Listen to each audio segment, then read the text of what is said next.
Still do.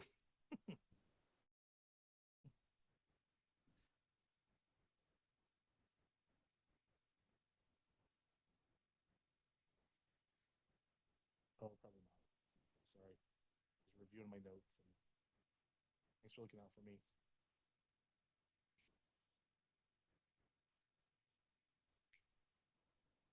Council will call this meeting to order. For the record, it is June 16th, 2026 at 4:30 p.m. We'll begin this afternoon's work session with roll call attendance. Thank you, Mr. Mayor. Councilman Cavanagh. Here. Councilman Whitlock. Here. Councilwoman Little Roberts. Here. Councilman Overton. Here. Mayor Simison. Here. Next item up is adoption of the agenda. Mr. Mayor, Councilman Overton. there are no changes to tonight's workshop agenda. I move that we approve the agenda as published. Second. Have a motion and a second to adopt the agenda. Is there any discussion? If not, all in favor, signify by saying aye. Aye. Opposed, nay. The ayes have it, and the agenda is agreed to. Next up is the consent agenda. Mr. Mayor, Councilman Overton. there are no changes to tonight's consent agenda. I move that we approve the consent agenda for the mayor to sign and the clerk to attest. Have a motion and a second to approve the consent agenda. Is there any discussion? If not, all in favor, signify by saying aye. Aye. Opposed, nay. The ayes have it, and the consent agenda is agreed to. There are no items moved from the consent agenda, so we'll move on to department reports. First item up is a citywide energy study and plan update. Turn this over to Director Bakken.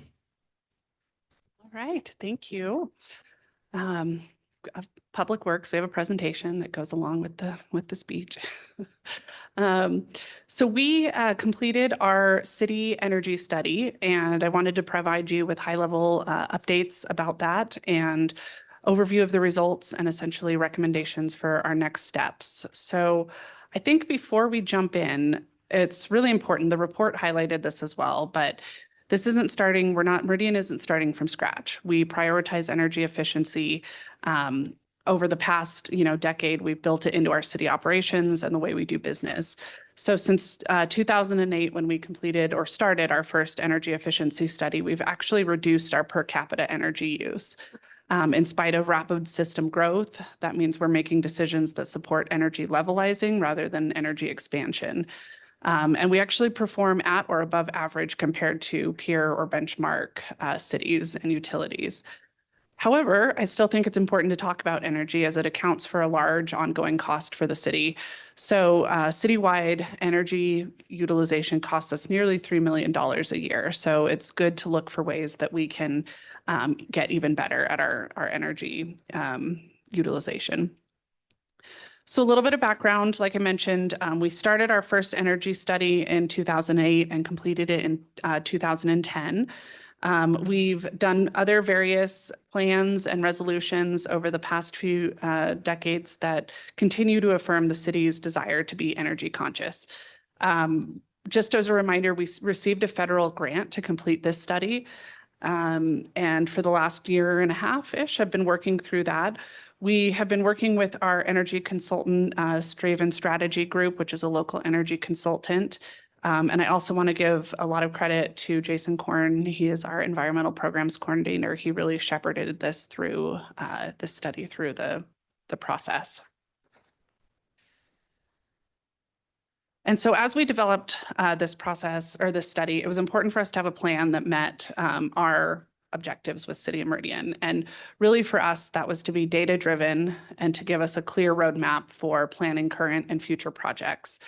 So, in the energy field, there's a lot of ideas, there's a lot of concepts. Some of them are not quite ready for prime time. And we wanted a roadmap that said, give us projects, give us data that shows that this has a good ROI and return on our investment. So one of the first things we want to do is establish a baseline for our current and future energy tracking. And like I mentioned, we wanted projects that had clear cost-effective outcomes, and then looking for future projects that had ROIs that make sense to implement later on. So maybe when equipment reaches end of life, things like lighting and HVAC, it makes sense to change those out then. So what we ended up with was the report that you saw. It captures where we're at today, establishes a clear list of projects that have both near-term and long-term ROIs. So one of our first goals was to establish our baseline energy use. So this was not something that we had or had been tracking So some kind of interesting information. So we tracked both energy use or created a baseline for both energy use and greenhouse gas metrics so we can track our progress moving forward, as well as identify areas where we can make the most likely impact. As I mentioned earlier, our per capita energy use is down. And while this doesn't mean that our total energy use has decreased, in fact, as you can see in this graph, our energy use has risen, but it's not risen as quickly as quickly in proportion as the population numbers that we have added. So when you look at energy use, it's tracked in 3 areas. So fuels, and that includes both gas and diesel, natural gas and electricity. And so one of the great things this report does is that it breaks down the energy use by major utility or major work group. So you'll see the majority of the city's energy use resides within the water and wastewater utilities, as we expected. There's a high electricity demand required for pumping and treatment. However, what's interesting with this report is the ability to break down use even further, showing us areas and facilities separately. So these are just a couple of examples pulled out of the report. On the top graph is the energy or electricity and natural gas greenhouse gas emissions for all of the parks. And what you'll see is the pool and home court have the highest energy users, which would be expected as they have facilities versus just open parks. On the bottom there, you'll see it allows us to compare across buildings. So those are all of the fire stations, and it allows us to see that some stations are consuming more energy than others. So switching over to fuel, most of our fuel use is located within the public safety sector, as expected, from police and fire. You'll see a slow increase in utilization, and this is indicative of a growing fleet, but also a growing service area, meaning that more miles have to be driven to reach all areas of Meridian. One of the things that's important about this is that the fuel sector is much more volatile to costs than natural gas and electricity. All of those have gone up over the years, but fuel, as we all know, fluctuates more frequently, impacting our costs here. And so one of our goals with this energy study, and one of the recommendations you'll see at the end, is we want to create an internal energy tracking dashboard that will let us track our monthly costs and can more quickly make comparisons on vehicle replacements, fleet replacements, and especially with this where prices change pretty frequently, we can have more real-time data to make better decisions. So in addition to energy use, so that's electricity, gas, and natural gas, we also looked at greenhouse gas emissions. And so if you've ever worked with greenhouse gas emissions, there's different scopes that you look at. So scope 1 is what they call direct emissions. So it's the direct emissions coming out of your building, your pipe, your factory, whatever it is, it's directly attributed to you, sort of end of pipe.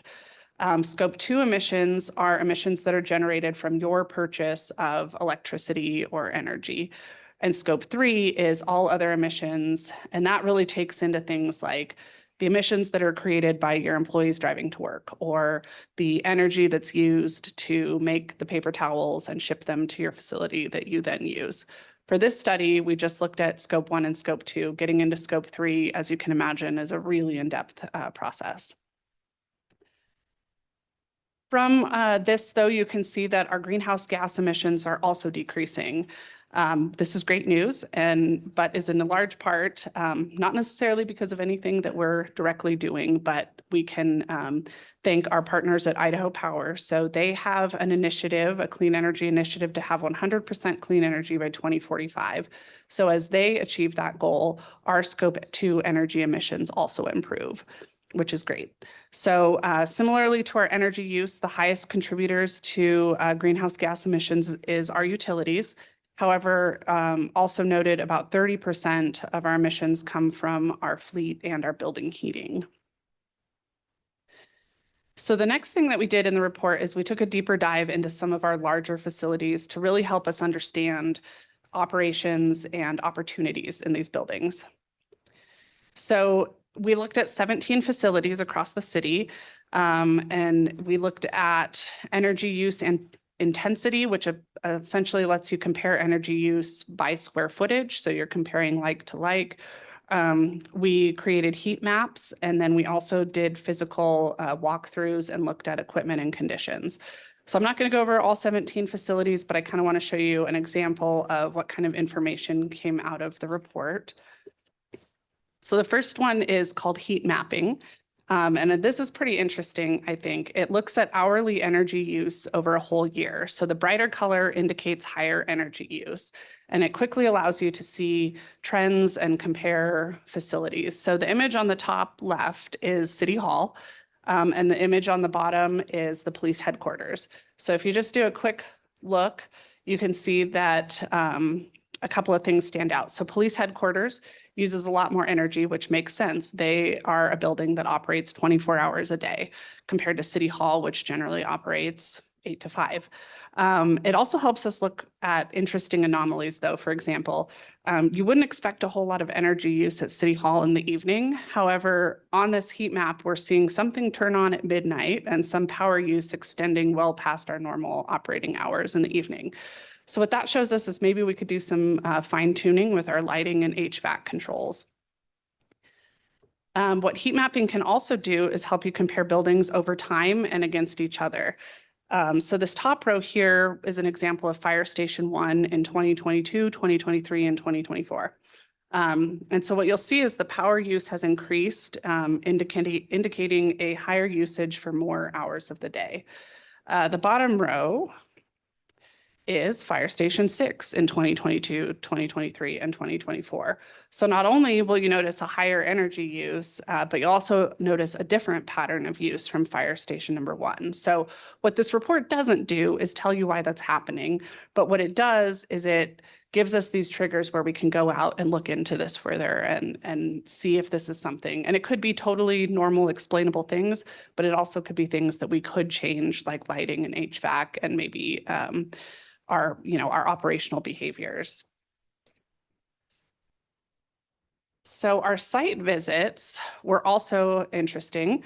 So a few examples on the screen here, but when we did our site visit, our City Hall server room was set to be cooled to 57 degrees. And in checking with IT, server rooms can actually operate without issue up to 75 degrees. So this is something that just over time, the thermostat had been set lower, lower, lower, lower, and we're cooling it probably more than we need to. Below that, you'll see an example of a building that was heating and cooling at the same time. That can indicate a poorly balanced HVAC or controls issues. On the top right up there, you'll see a coat rack that was installed over the HVAC controls. So a simple no-cost relocation there could help us keep that station temperatures maybe in a better range. And then finally, down there on the bottom left, you'll see the heat impact of east-facing windows and doors with an opportunity for door sealing and window tinting. So kind of some interesting things in the report there.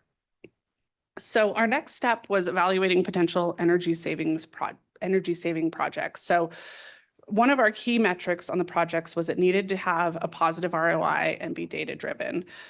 So we grouped the projects into different tiers, and essentially we looked at tier 1 projects are projects that have potentially a lower capital cost. They result in a quick payback of just a couple of years, and we're calling those kind of no-brainers. They have a quick ROI. They seem to make sense to do. Tier 2 are projects that have a slightly longer payback, but we should continue to evaluate them and plan as we have funding or as technology maybe comes down in price. And then tier 3 projects are ones that have longer 10-year ROIs that fall into kind of 2 categories. One is replace as you go. So if it's a old HVAC or an old water heater, as it goes out, we should put in an energy efficient new one. We're generally doing that today, but we could probably tighten up and put some procedures around that. And then the other one is perhaps the capital costs aren't quite there yet. So maybe it's a technology that hasn't quite come down in cost enough to do a quicker than 10-year ROI, but could be something that as those technologies, which we're seeing really good advancements, maybe those prices come down and it makes more sense to complete that project. So I'm not going to go over all the projects that were identified in the report, but just some examples of the tiers of projects. So the first one I'm actually is not one of the tiers, but I'm calling ongoing base level things that we should work on implementing. So these are things like optimizing building control settings, training staff on energy use, and developing a dashboard and database to ensure we continue to track and monitor progress. Most of these have little to no cost besides staff time and can be implemented, as soon as we want and worked on over time. We also recommend incorporating energy efficient procurement policies and looking at regional fuel and gas procurement contracts. That's some places we could save. And then it's also recommended to build energy efficiency into our design standards so that any new buildings that come on are built with these energy efficient HVACs and appliances from the start. Also recommending building commissioning and recommissioning, which does have upfront cost, but it can help ensure that your HVAC is balanced and continued to be balanced so that, like I mentioned, the building isn't heating and cooling itself at the same time. So if we jump to tier 1 projects, these are some that have some initial cost, but have the quick ROI. Some of them examples of, adjusting the server room temperatures, adding window tinting, looking at weather stripping, consolidating. So home court has 7 electric meters. Consolidating that down to 1 could save us the ongoing base cost that's at that facility, and potentially evaluating the pros and cons of covering the pool at night. So there's a big list of projects, some with relatively small cost that could result in good energy savings. Examples of tier 2 projects include installing irrigation controllers at facilities. So we have these at a lot of the parks today, but just making sure that all of our facilities, these are the sprinklers that sense if it's rain and turn on or off. Installing smart power strips. These essentially will turn off your computer monitors and your computer if there's no use on your computer. Potentially heating the pool with solar and continuing to work on our SCADA system refinement and control. And then some of our tier 3 projects, remember, these are the ones that are kind of the replace as you go or keep on the list and evaluate as technologies get more affordable. But some of them are in upgrading to ground source heat pumps, continuing to look at hybrid and electric vehicles, evaluating rooftop solar, and adding more water storage tanks to reduce pumping demand during peak energy times. So what all of these end up in is essentially what these charts show is the potential energy reduction of if we did every single tier 1 and tier 2 initiative, as well as tier 3 initiatives in the next couple of years. So if we did all tier 1 and tier 2 initiatives, we would have a $1.6 million in savings and a 7% energy avoidance over the next 20 years. If we did all tier 3 initiatives, that would jump up to 3.5 million and a 31% energy avoidance over the next 20 years. So we have some potential. We have potential to do energy savings and to make some impact. With that, though, I did want to say we have to weigh implementation with a couple of caveats. So we're not proposing to add any additional staff to complete these extra projects. So I have to balance the requests with the staff time that's available. So how do we strategically plan and budget for these upgrades over time? And one of the first ones, which we'll talk about, is we are going to propose, which you'll see in the budget presentation, a $55,000 budget request for FY27, which we believe would cover all of the tier 1 recommendations. And our recommendation is that we do that to start and see how that goes and see how we get through that. You'll notice that there's if we did all the tier 1 projects, the initial cost is close to that 55,000. The first year we would save close to, and there's an extra 0 in there. We would save close to 39,000. So the first year, these projects don't necessarily pay themselves back, but in year 2 they do. And that cumulative savings over 20 years equates to almost $800,000. So definitely worth the investment in our opinion. So our recommendations and the recommendation of the study was to essentially, like I mentioned, proceed with the tier one initiatives through the budget process with that balance of staff time, with the ability and existing workloads and capacity to implement. So specifically, our recommendation for FY27 is to create an energy tracking dashboard, conduct citywide staff training about energy efficiency and the behavioral things we can do to try to save energy, request $55,000 to address all tier one objectives in the budget process, and then create a plan for future funding in the CFP for tier two and tier three projects.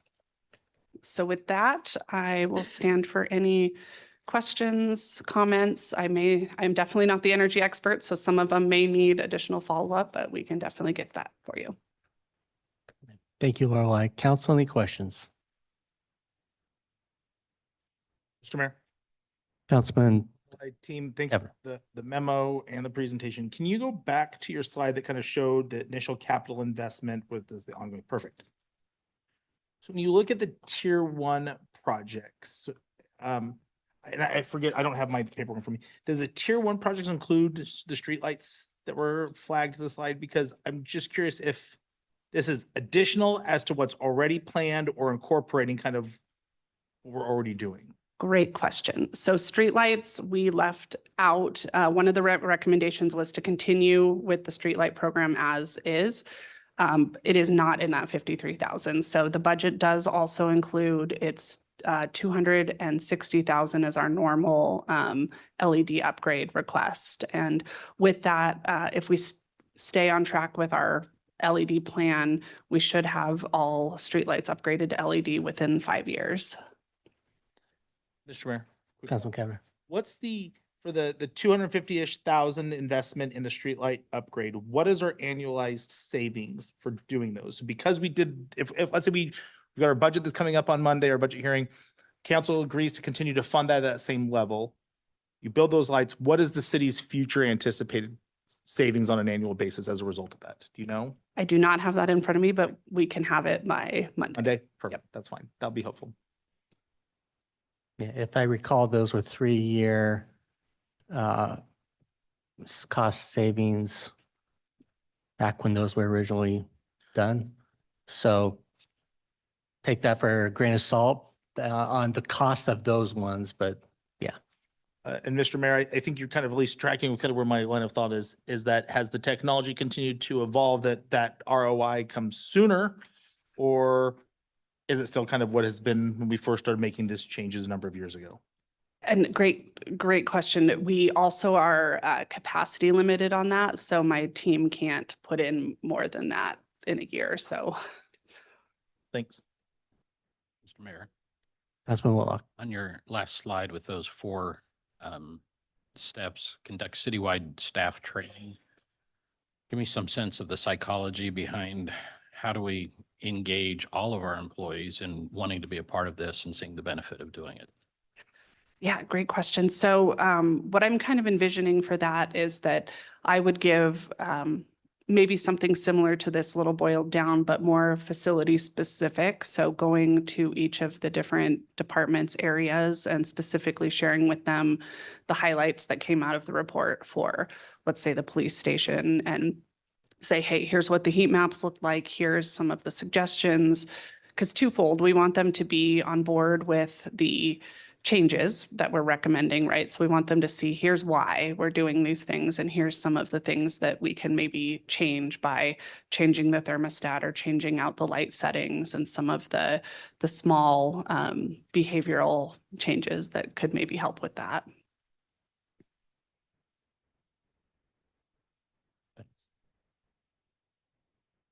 Any additional questions at this time? Yeah, maybe, Mr. Mayor. Councilman Cavanagh. So like this is a study that the staff completed. There are recommendations. Is this more of a place of we're informing you that these are the things that you as the department are going to continue to pursue that would have future budget impacts? Is there an action for the council to adopt this plan? Help me understand kind of what you're looking for from us coming out of this. Great question. So not looking for any specific approval tonight or adoption of the plan. This is more just I would say a roadmap for us of If we have budget, which I guess the question would come on Monday, is if we have budget for even some of the tier one energy initiatives, it gives us direction to move forward with implementing those. We can certainly implement the no-cost ones over time with just staff time too, which is a totally okay approach. I think creating that energy dashboard is one of the most important things that we could do, and that would be internally in-house. And then it just kind of depends on what the funding levels look like.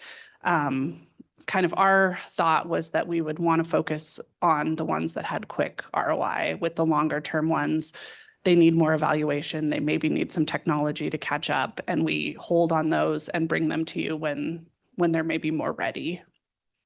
And I think Councilman Cavanagh, maybe from my perspective is, we talked about replacing things as they go bad. If council says, no, we think we should replace them before they go bad to have a quicker or ROI in some regards, I think that would be a question that I would say, if that's your desire after digesting this information, well, make sure you tell us that so we can adopt that into the plan differently than the current attitude, which would be, no, we're not going to do those until they need to be replaced.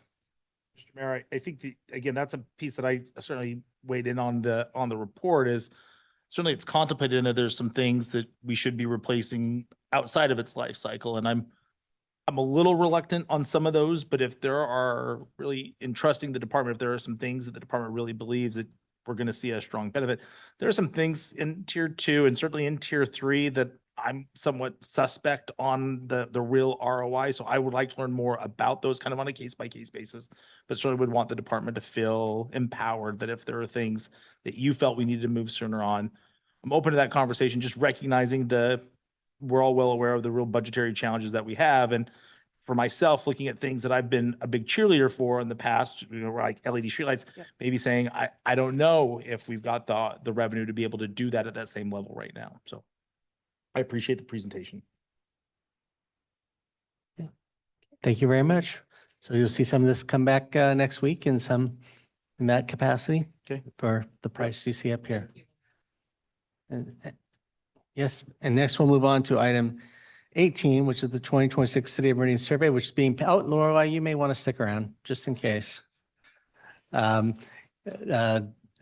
was mentioned, Kendall is out, so Mr. Miles has agreed to pinch hit, but treat him like a pinch hitter who has not been involved in the day-to-day operations of this project recently, but does have familiarity with this history. And I'm obviously here for that, but I'm going to turn this over to Mr. Miles to help us at least lead through the conversation. Thank you, Mayor.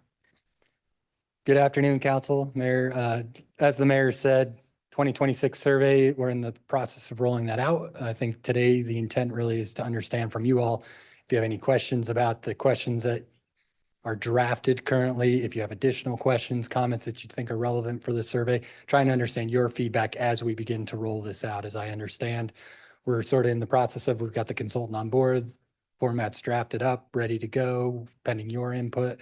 We would proceed through the summer with our normal schedule of sort of a June, July out to the public, get the feedback, July, August, have the consultant compiling the data and the results.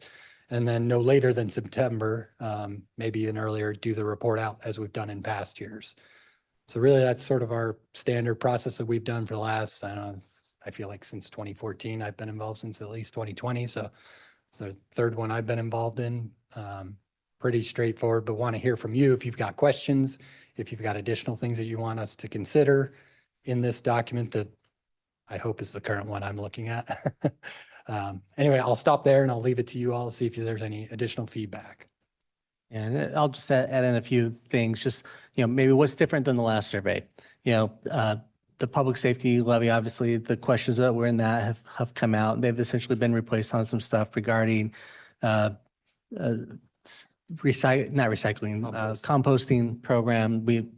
Lorelei's got some additional information from Republic and others to know a little bit more detail. So we thought we'd actually take that information and have a little bit more directed information that's in this one to get that feedback to come back. So the SWAC and the council consider that information moving forward. We've updated the transportation projects from the last time. Other than that, I think it's pretty much the same that we've traditionally seen. I can't remember, Chief, if we made any changes in any of the police related questions. I think that you left in all the code enforcement related issues that were in there. So off the top of my head, I can't remember if we made any other changes to any of the public safety related items. We only removed just one of the code enforcement questions. I think, Mayor, you'll find in some of the communications questions, same resulting choices, different way of framing the question kind of, but similar intent. So a couple of upgrades there. Yes. Mr. Mayor, Councilman Cavanagh. Dave, just maybe a couple of suggestions. We talked about this a couple weeks ago, that the more our friends in the state legislature continue to weigh in on local matters, the more we feel that, the more our citizens feel it, the more our citizens may have a different, a growing opinion on those issues. I know we've never specifically kind of gauged our residents' feedback on the legislature. I think that is a question worth asking. We certainly are measuring how we do as a city, how we do. I think we called out versus other agencies. I don't know if our residents necessarily think of the legislature as an agency, so there may be some convoluted feedback in that level of questioning. So I would encourage a specific question about our citizens' feedback on the legislature. And then, Mr. Mayor, the second question that I would like to see included is, our public's perception around property tax increases foregone. I know that we asked the question if our residents feel satisfied with how we spend their tax dollars. As one who's been very vocally opposed to foregone and has really pushed back, like many of us have, about property tax increases, I'd like to know if that voice is represented by our community or if my perspective is an outlier. I think that we all take our job representing our neighbors serious, and if my perspective is out of line with my constituents, that's feedback that I'd be very interested in learning. Mr. Mayor, Councilman Cavanagh, I think those are all options that we can certainly wrap into the mix, consider and evaluate. If they are to be asked, how do you ask that? And what are you trying to pull out of that and figure out the best way to ask it based on that? Mr. Mayor.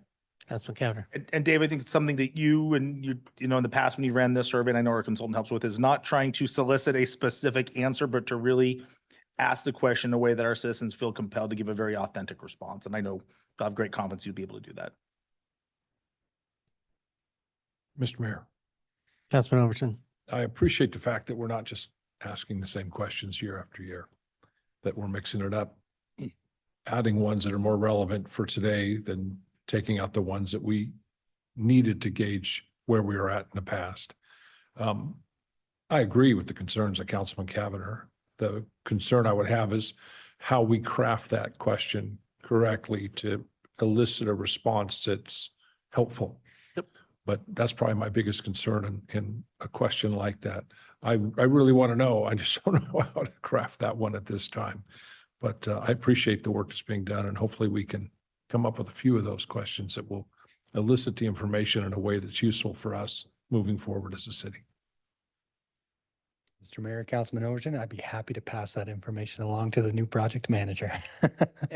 And if I could add to that request, if I would ask council to take a look at the current questions, and if we have to trade out questions, which questions to get those questions answered, would you say we drop out?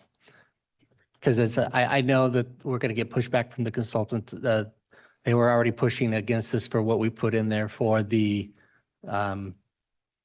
composting conversation.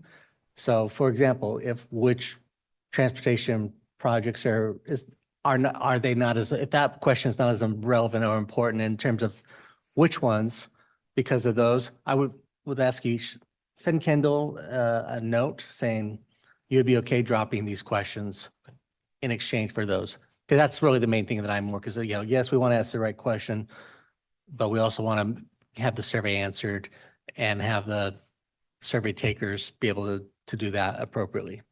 Mr. Mayor, Councilman Cavanagh. when are you guys looking for that feedback by? Yesterday? If you could, end of the week, since you would like, if, and this is just if we need to, I just want to know, be prepared so that we can know which ones council's okay dropping from the survey. It doesn't mean we can't try to still do them and add them in, but by the end of the week, anything that you would be okay removing would be helpful. And my guess is we will probably just work with the council president if we add any in or remove any to inform him. through that before, but we will notify the council overall of the final product and when it would start going out to the community, so you are aware of that. Great. Okay. Thank you, Dave. Appreciate it. You're welcome. Thanks for pinch hitting. Okay. With that, council, we're at the end of the items on the agenda. Is there does motion to adjourn? Mr. Mayor, I move we adjourn. Second. Motion second to adjourn. All in favor, signify by saying aye. Aye. Opposed, nay. The ayes have it. We are adjourned.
Council will call this meeting in order for the record of June 16th, 2026 at 6 PM. We'll begin tonight's regular city council meeting with roll call attendance. Thank you, Mr. Mayor. Councilman Cavanagh. Councilman Taylor. Here. Councilman Whitlock. Here. Councilwoman Little Roberts. Here. Councilman Overton. Here. Mayor Simmons. Here. Next item is the Pledge of Allegiance. If you'd all please rise and join us in the pledge. I pledge allegiance to the flag of the United States of America and to the republic for which it stands, one nation under God, indivisible, with liberty and justice for all. Next up will be our community invocation, which tonight will be delivered by Kelly Laframboise. Kelly, good to see you again. Thanks for being here. If you'd all please join us in the community invocation or take this as a moment of silence and reflection.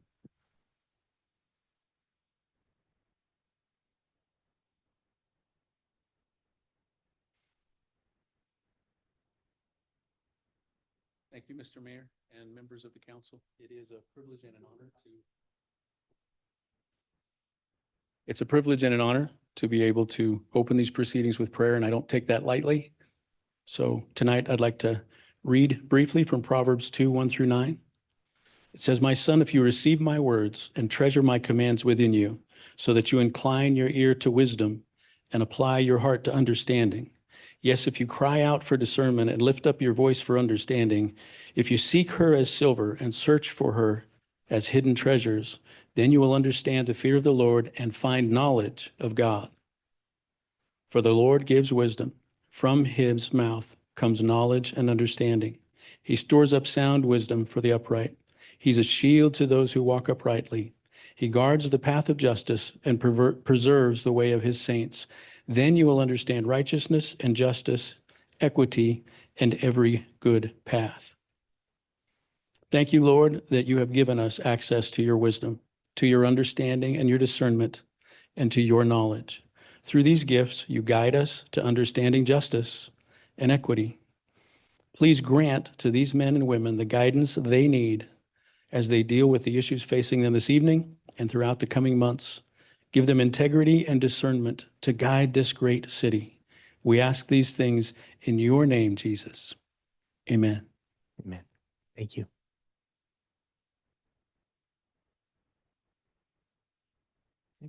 Next up is adoption of the agenda. Mr. Mayor, Councilman Overton. there are no changes to tonight's agenda. I move that we approve the agenda as published. Second. Have a motion and a second to adopt the agenda. Is there any discussion? If not, all in favor, signify by saying aye. Aye. Opposed, nay. The ayes have it, and the agenda is agreed to. Next up is announcements and recognition. Mr. Mayor, Councilman Overton. I could take just a couple of minutes to have an announcement. Coming up this next week is the 97th annual Dairy Days week, culminating with the parade on Saturday, June 27th at 11 a.m. I don't take it lightly that I'm sitting in the chair that was once held by Councilman Keith Bird. And he was a longtime member of the dairy board, and I get to sit on that dairy board now as well. But the first thing we do is Monday is the Keith Bird Annual Golf Tournament named after him. The Dairy Princess is Wednesday night. One of the highlights is Thursday evening in the park is the ice cream social. And if you've never had an ice cream social from Reed's Dairy, it's some of the best in the valley. Friday, we'll start the morning off with a pancake feed, and they'll have dairy shows all day long. There's music throughout the park with bands playing all 3 days, Thursday, Friday, and Saturday. You can come back to see where the roots of this city came from, as we are one of the largest dairy consortiums in the United States in its heyday. It's hard to find a dairy around here now, but the history is still here, and Old McDonald's Farm will still be going next to the Speedway. There's demolition derby. Trust me, there's something for everybody at this event.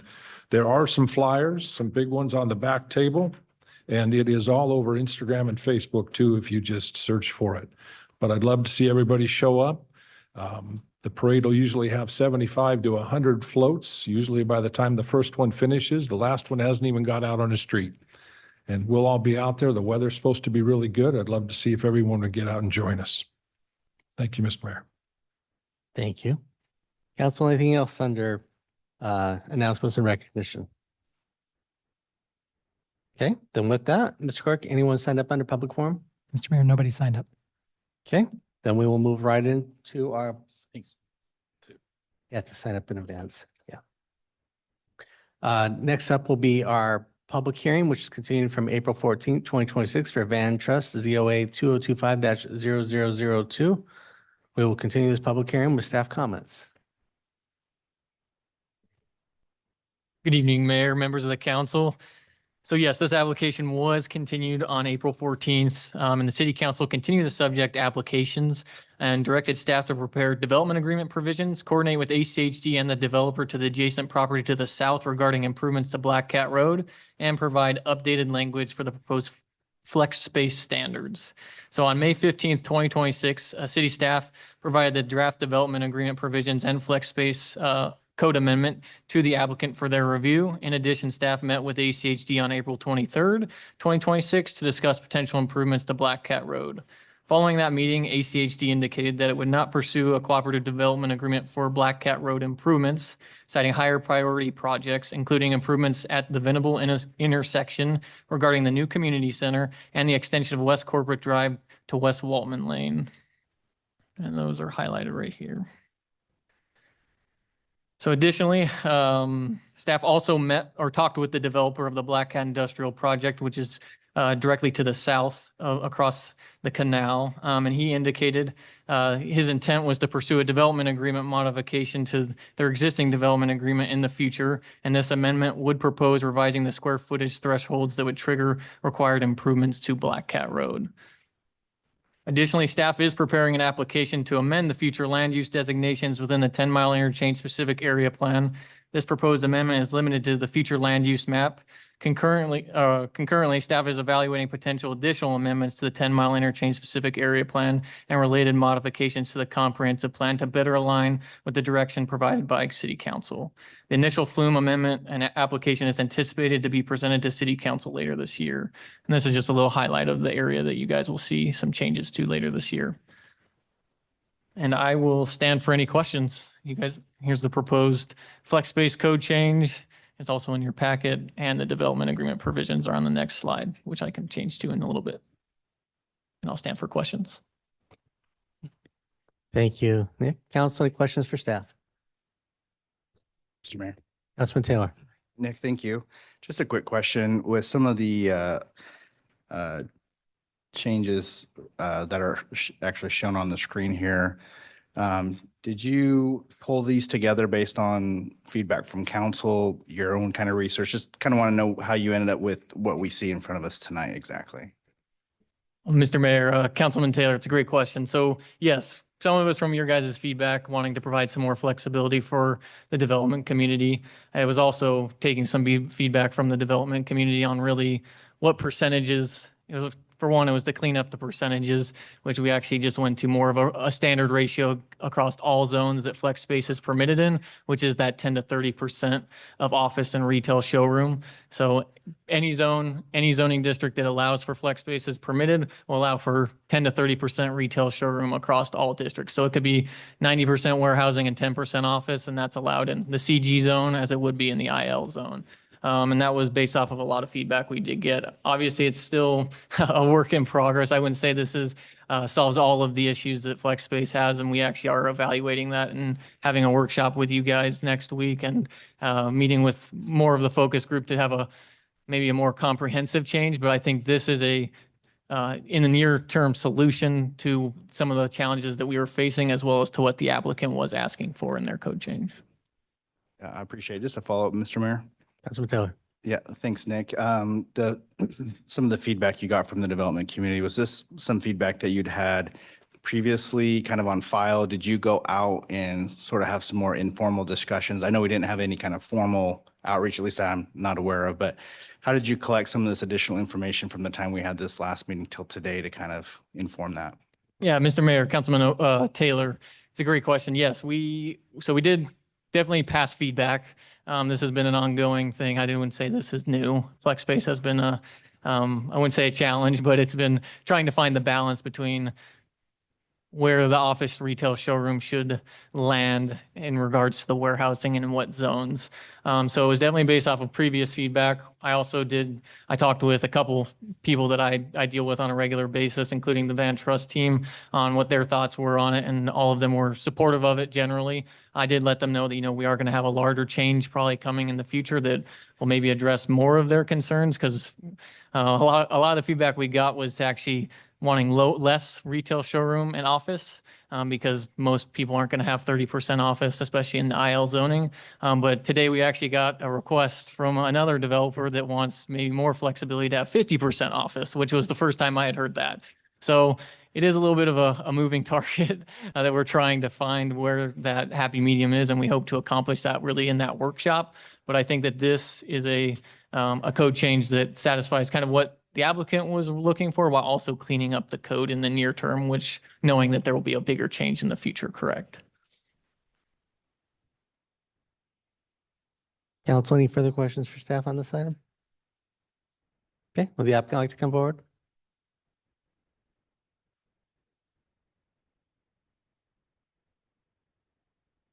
Good Good evening. evening, Mr. Mayor, Council.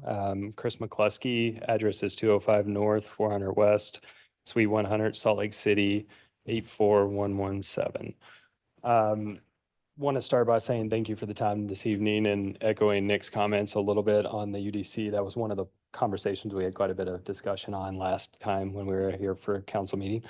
As Nick said, Van Trust is supportive of the code changes in that order, and so that alleviates that problem from our concern. So I wanted to spend a few minutes to actually discuss a little more, I think, what was the bigger concern, which was Black Cat specifically, from an access and traffic standpoint. So I think, in my humble opinion, or the interpretation I got, the project from a aesthetics and location and type of use was not the question as much as the traffic impact. And being the smaller development within a larger development area, we are obviously 20 acres out of a much larger area that has industrial zoning, still generating traffic, obviously, but at an impact rate that's lower than a lot of our development partners who are in the area, specifically south and east and west, some of the other development areas that Nick and Bill highlighted last time.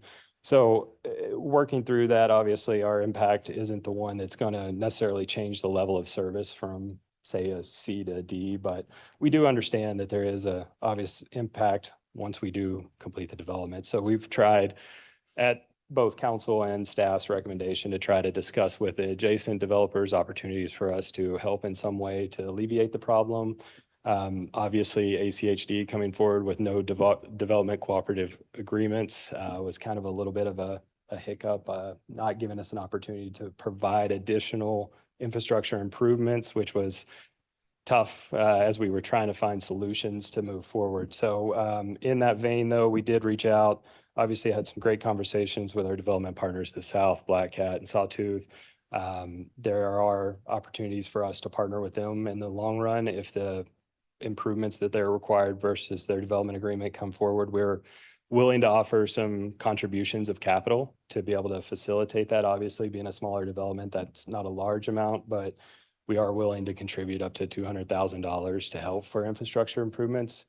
Kind of a back of the napkin analysis that we did that kind of somewhat prices out to, for example, a turn lane or a suicide turn lane. It's a bad term for a center turn lane. I shouldn't use that, but the center turn lanes to help facilitate some of those turning movements at Franklin Road off of Black Cat to help alleviate some of the traffic.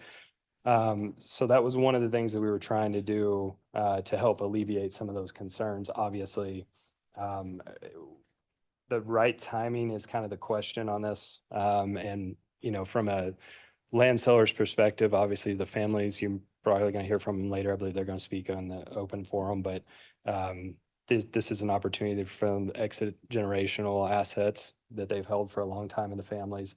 Franklin is forcing, obviously, the choice to make the decision a little sooner. So we're trying to help facilitate some families to exit the area, plus for the development, and at the same time already contributing quite a bit of infrastructure improvements with the collector street that you see kind of between the northern buildings and the southern buildings, which, again, for a small site, building a road on site is also obviously a capital cost that we're willing to contribute there. But then also trying to contribute to the Black Cat improvements as well. So we just hope that, you know, if there was any questions, maybe we could help. Obviously, this is a much larger concern that was voiced last time, that we only have a small portion that we can help with. We would love to either field any questions, or if we needed to go over for, I believe all the council members were here last time, so they heard the project, saw the level of quality and what Van Trust's vision is, and hopefully that's a win-win for the city as well. At least we feel it is. So maybe I'll stop there and see if there's anything that we could answer questions, or specifically with the transportation. We've tried and don't know if that's adequate, but would love to answer questions. Thank you. And Mr. Mayor, I'm going to turn to, technically I only called up the very first item. Are both of these items being considered simultaneously in this conversation? Or are we doing them separately just from the conversation? So, Mr. Mayor, members of the council, I mean, you certainly hear them together. We need to vote on them separately, but you could hear them together if you wish. Okay, all right. And I don't know if it's appropriate, I might should ask council, but the UDC text amendment, we are not pursuing at this time as the code changes alleviate those concerns. So I would say in item 1, I believe of that is if I'm correct, is the UDC amendment changes that we requested. Van Trust is, like, I don't know if we can withdraw now on that, or if you just vote to deny the UDC changes, or the code changes would facilitate that. Those are adequate for us. It might be best to withdraw. Withdraw that. Council can accept a withdrawal if that's your desire. Perfect. Mr. Mayor, if I could chime in real quick. So just so I'm understanding correctly, Chris, the code change that we presented tonight would be essentially in lieu of what you guys proposed. So you don't want to withdraw it because council would be acting on this language tonight. So it would be essentially piggybacking off of the UDC text amendment that you guys did propose. So before we withdraw the application, I don't know how we might be a little bit further down the line with our further code change. So I think we do want to keep this open if you guys would like it, correct? Thank you. Yes, sorry. Quickly. Like to- Mr. Mayor, Deborah Nelson, 601 West Bannock Street.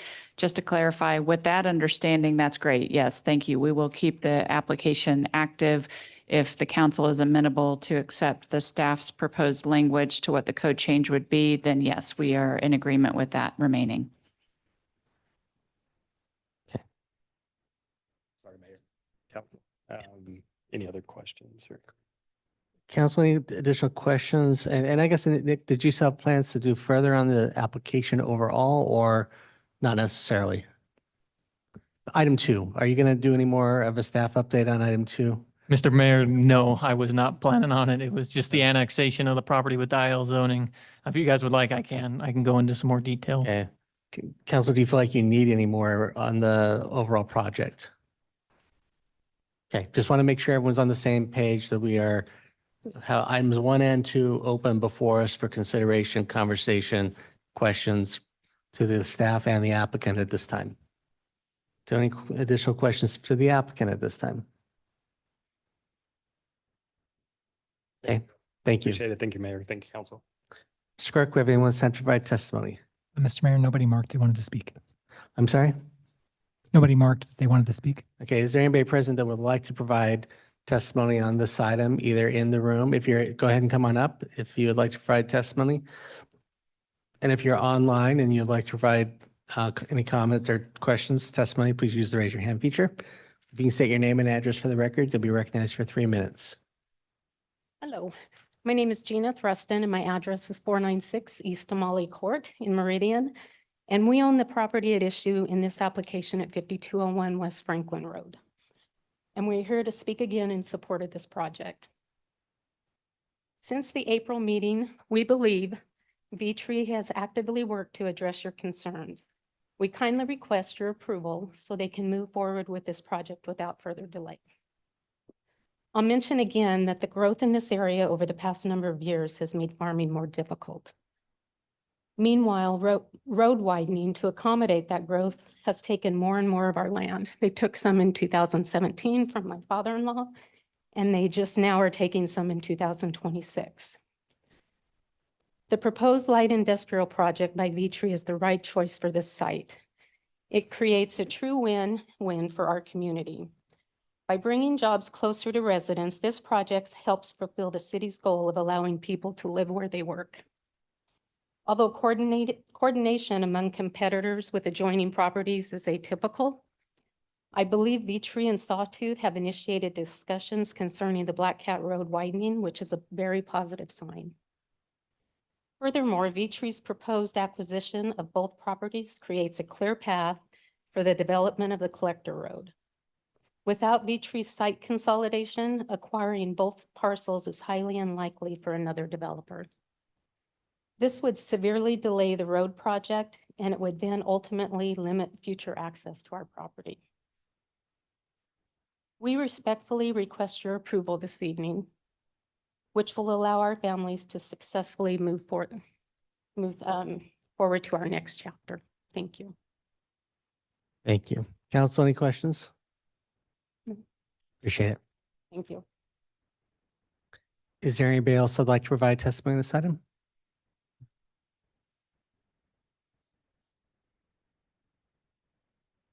Good evening. Evening. I'm Trina Netto. My address is 2434 West King Road in Cuna. I have a power of attorney for Mark Choi, the other property that's involved in this property. I won't take much of your time. I just wanted to say that we definitely support this project due to that road. Actually, that's what made me think about getting up, is with the road expansion happening, ACHD will be taking Mark Choi's home. It will be removed from the property in the next 90 days. So not only is he without a home or a rental property, he's also now struggling with the farming, the same as the Thurston's family. So we definitely want to support this project because he's going to be without a property that is of any use to anybody at this point without development coming in the future. So anyway, thank you for that. Thank you. Council, any questions? Okay, thank you. Is there anybody else who'd like to provide testimony on this item, these items? Okay, would the applicant like to make any final comments, or does the applicant waive? Okay, council, applicant waives. Any final comments?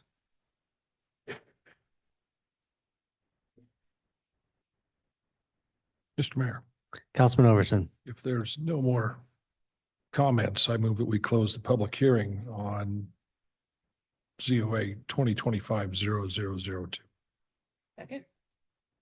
Have a motion and a second to close the public hearing on item 1, ZOA 2025-0002. Is there any discussion? Mr. Mayor, I'll kick off the discussion. Wait, I gotta, if there's, oh, sorry, go ahead. Yes, you want discussion on the motion, or do you want me to close it? Is there discussion on the motion to close? No. All those in favor signify by saying aye. Aye. Opposed, nay. The ayes have it, and the public hearing is closed. Do you also want to close the other public hearing as well? Mr. Mayor, Councilman Overton. we're hearing these both together. We close the public hearing on H 2025-0052. Second. Have a motion second to close the public hearing on item 2, which is H 2025-0052. Is there discussion on the motion? If not, all in favor signify by saying aye. Aye. Opposed, nay. The ayes have it. The public hearing is closed. Councilman Overton, for discussion. Open up discussion on these two. On the first one, I was in support of the changes to flex space just because I think we need to be more reactive to what is needed out there. And when we set any type of parameters up there and it's not what people are looking for, I don't know that we're doing our due diligence sitting up here. So I'm fully supportive of the text amendment change on the office requirement down to 10 to 30%. That's the first time you've done that to me.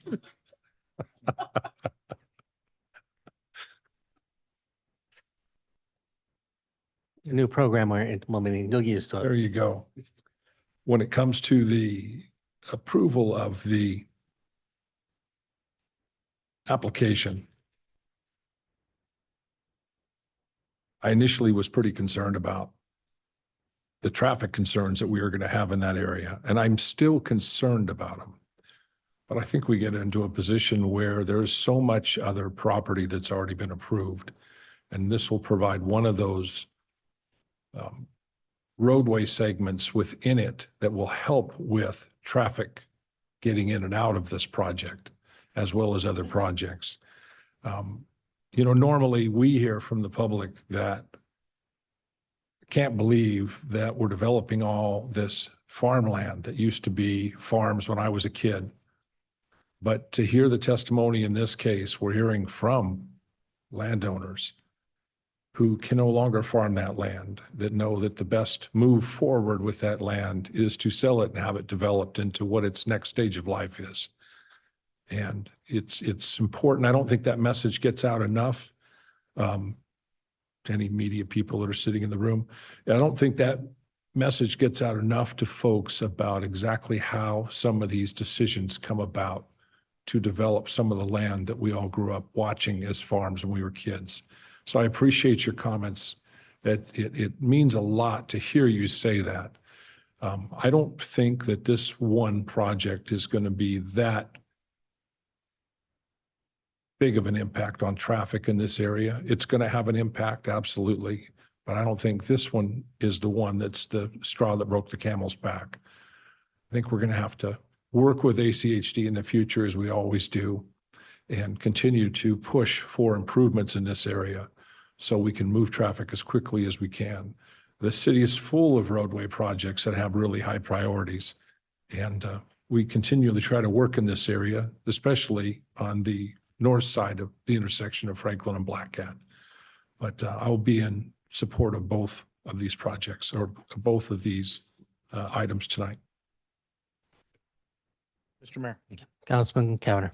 Always appreciate good feedback and insight from our council president. I think this is one where I look at it a little bit differently. I'm certainly in full support of the UDC text amendment, but the comment about this one not being the fly that breaks the camel's back is well heard. I actually think that we're headed down to kind of a death by 1,000 cuts. We've got development in this area that we have said no more growth because of the roads. And I'm disappointed and quite frankly very frustrated that our roadway authority, who looks at a road that was rated better than E 2 years ago, isn't worthy of investment for best case 10 years from now. I think Black Cat is an important part of our community. There are planned changes, but we are incentivizing a lot of growth with a lot of industrial traffic on a road that I just don't think can simply handle it right now. We didn't think it could handle it when we limited the growth of the other large-scale industrial project. And while I recognize that this has less than an impact than that large-scale project, it is impact on a road that we've said, past council has said, we want to really limit growth in this area until the roads are improved.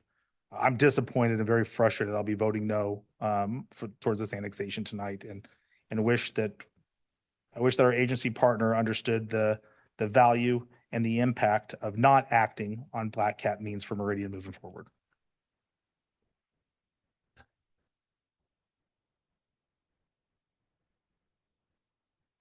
Mayor. Councilman Taylor.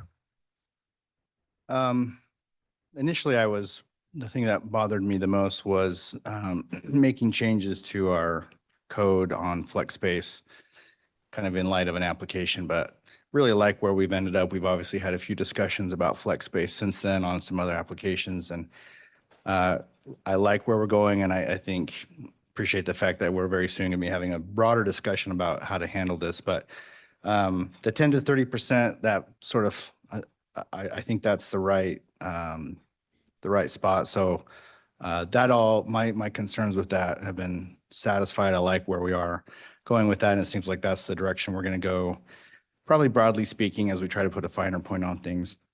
When it comes to the annexation request and some of the traffic concerns, I never viewed this project as dumping a lot of traffic on Black Cat, just kind of where it was situated with Highway 16 and the access point from Franklin Road.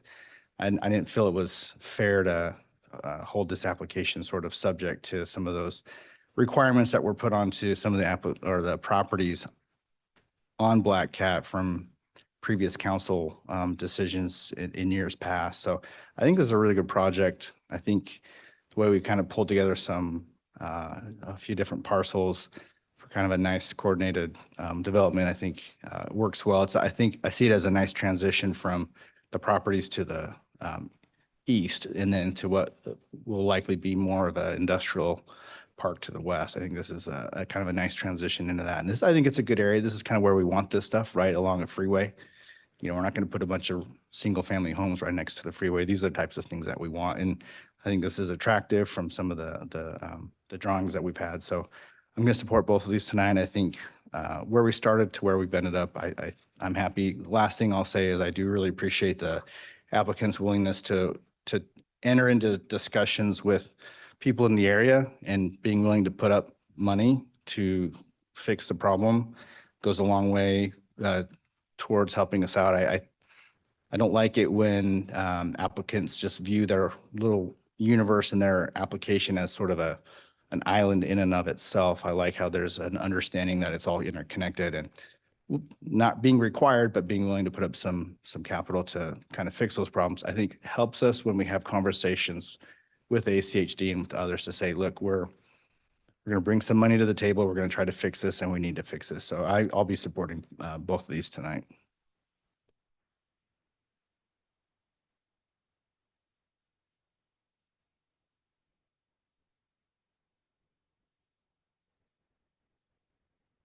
Mr. Mayor, if there's no more comments, Councilman Overton. I'd like to move ahead with a motion. After considering all staff, applicant, and public testimony, I move to approve file number H 2025-0052 and ZOA-2025-0002 as presented in the staff report for the hearing date of June 16th, 2026. Okay. I'll second that, but is that how you wanted it? No. Separate action. Yeah. Yeah. So, Mr. Mayor, it's perfectly fine to either do it either way. You need to vote on that separately. You can move to approve them both if you want, but you do need to vote separately. It'd probably be cleaner if we just voted separately on the two separate motions. Yeah. Do that. So second. Yeah. Withdrawal. Mr. Mayor, Councilman Overton. sorry, I had it drawn up in front of me with both of them for one vote. We'll separate them. One more time. After considering all staff, applicant, and public testimony, I move to approve file number H 2025-0052 as presented in the staff report for the hearing date of June 16th, 2026. Second. Have a motion second. Clarification, does it matter what order we do them in, Sherry? The ones. Okay. I don't want to. Oh, great. They had them backwards. Okay. So Withdraw. And Withdraw. the third time. well, Mr. third time's a charm. Chris, if you'd like to buzz me, that would be. Mr. Mayor, Councilman Overton. third time is going to be a charm. After considering all staff, applicant, and public testimony, I move to approve file number ZOA 2025-0002 as presented in the staff report for the hearing date of June 16th, 2026. Second. Okay, I have a motion second. Do I have discussion on the motion? Okay. Not clerk, call the roll. Thank you, Mr. Mayor. Cavanagh. Aye. Taylor. Aye. Whitlock. Aye. Little Roberts. Overton. Aye. All ayes, motion carries. AM is agreed to.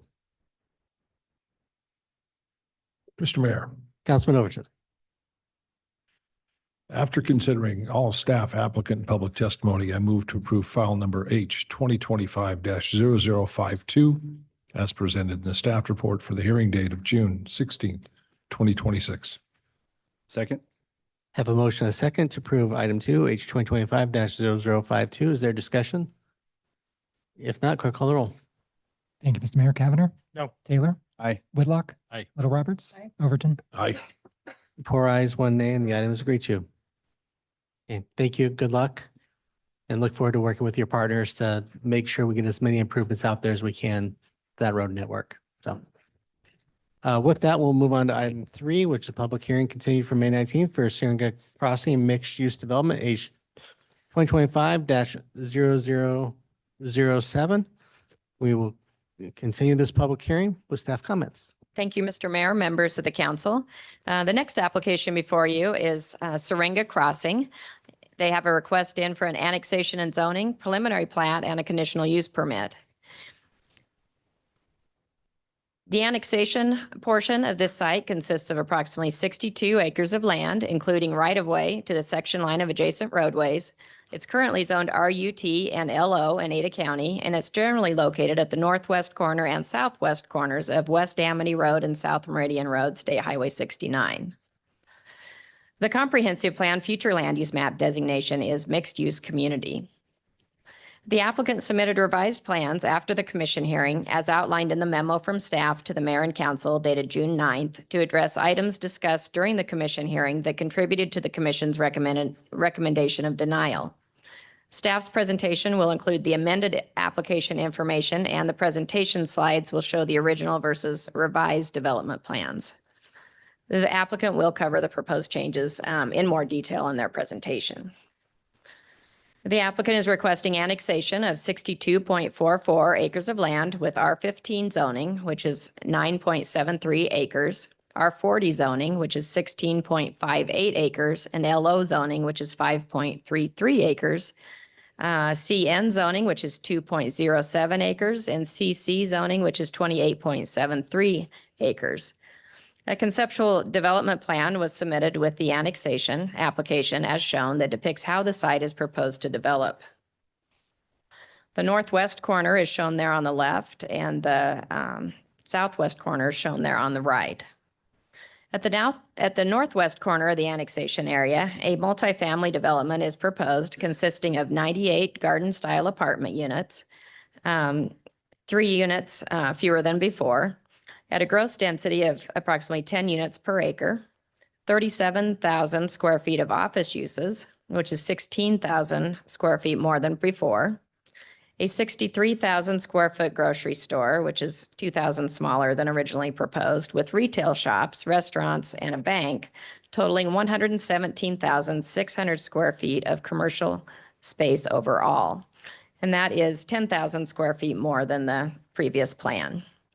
Public, quasi-public, and plaza areas are also proposed in the commercial portion of the development. The open space has been reconfigured with the revised plans and has increased overall between the residential and the commercial areas. All commercial development is proposed to be a single story in height, while the residential is proposed to be 3- and 4-story apartment buildings. A mix of at least 3 different land use types is proposed as desired. The applicant is proposing changes to provide better functional integration of uses as discussed during the commission hearing in accord with the comprehensive plan. The proposed density conforms to that desired in the plan.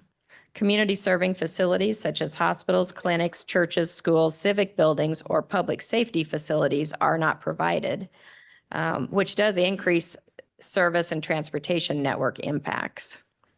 Supportive and proportional outdoor public and/or quasi-public spaces and places connected by pathways are proposed, consisting of plazas, outdoor gathering areas, and linear open space areas that the applicant states consists of 23% of the northwest development area, which exceeds the 5% required in the comp plan. And the original plan there that was reviewed and acted on by the commission is on the left. The revised plan is on the right. At the southwest corner of the annexation area, 30,000 square feet of commercial space is proposed, which is 5,000 less than before. Anticipated to include restaurants, retail shops, a coffee shop, and gas station convenience store, and 7,800 square feet of office space has been added. Across the street on the southern portion of the development, a 302-unit multifamily residential development is proposed, which is 20 fewer than before, with a gross density of 18.2 units per acre. Commercial structures are anticipated to be a single story in height. Residential structures are anticipated to be 3 to 4 stories in height. With the proposed changes, the development plan is now consistent with the following mixed-use provisions in the comprehensive plan. A mix of 3 different land use types are now provided as required, whereas only 2 were provided before. And outdoor public and/or quasi-public spaces and places consisting of plazas, outdoor gathering areas, and linear open space appear to meet the minimum standards. The development, again, this is just for the southwest corner that I'm speaking about now. The development is still inconsistent with the following policies in the comprehensive plan. The residential area is 68% of the site, which is down from 72%, which is 18% more than the maximum allowed of 50% in the MUC designation, and 3.2 units per acre over the maximum density allowed of 15 units per acre. Commensurate levels of employment and other non-residential elements supporting residents and reducing local vehicle trips are not provided due to the excess of residential area and density provided. Community serving facilities such as hospitals, clinics, churches, schools, civic buildings, or public safety facilities are not provided, which increases service and transportation network impacts, as I noted. The applicant has requested the overall project be considered for consistency with the comprehensive plan rather than two individual projects. The comprehensive plan specifically states contiguous mixed-use identified areas that are bisected by an arterial or highway are considered separate and independent areas for use and design integration and will be evaluated independently of each other. Some of the reasons for such include safety and efficiency of the transportation network, pedestrians and motorists alike.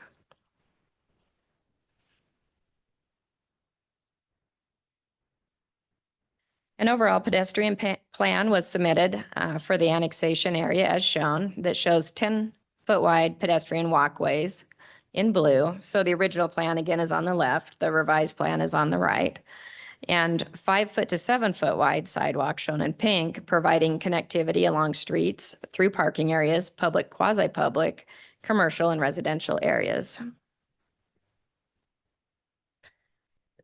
Conceptual building elevations and perspectives were also submitted, showing what future commercial, retail buildings and plaza areas will look like, as well as the residential buildings at the northwest corner of the annexation area. The primary transportation considerations for this development involve the timing and coordination of required off-site improvements, access management along Amity Road and State Highway 69, and completion of internal street and pathway connections needed to support a functional mixed-use neighborhood pattern. The project would add measurable traffic to a network that already experiences operational strain during peak hours, underscoring the need to align development phasing with programmed intersection and signal improvements. Because of its proximity to two major transportation corridors, the design must emphasize efficient site access, safe circulation, and continuous pedestrian and bicycle connections consistent with the city's adopted street and pathway standards. ACHD's recommended conditions and findings addressing intersection mitigation, access spacing, and collector completion reflect these shared objectives and are consistent with the comprehensive plan and unified development code standards for coordinated land use and transportation planning. A preliminary plat is proposed to subdivide the southwest corner of the annexation area, but not the northwest corner. The northwest corner is only conceptual at this point and is just part of the annexation. The plat consists of 10 building lots, 6 commercial, 2 office, and 2 residential on 24.46 acres of land in the proposed R40, LO, and CC zoning districts. One access drive is proposed via West Amity Road, and one is proposed via South Meridian Road and State Highway 69. A portion of a future collector street, Hermitite, via West Amity Road is depicted along the southern portion of the west boundary of the site and stubs to the property to the south.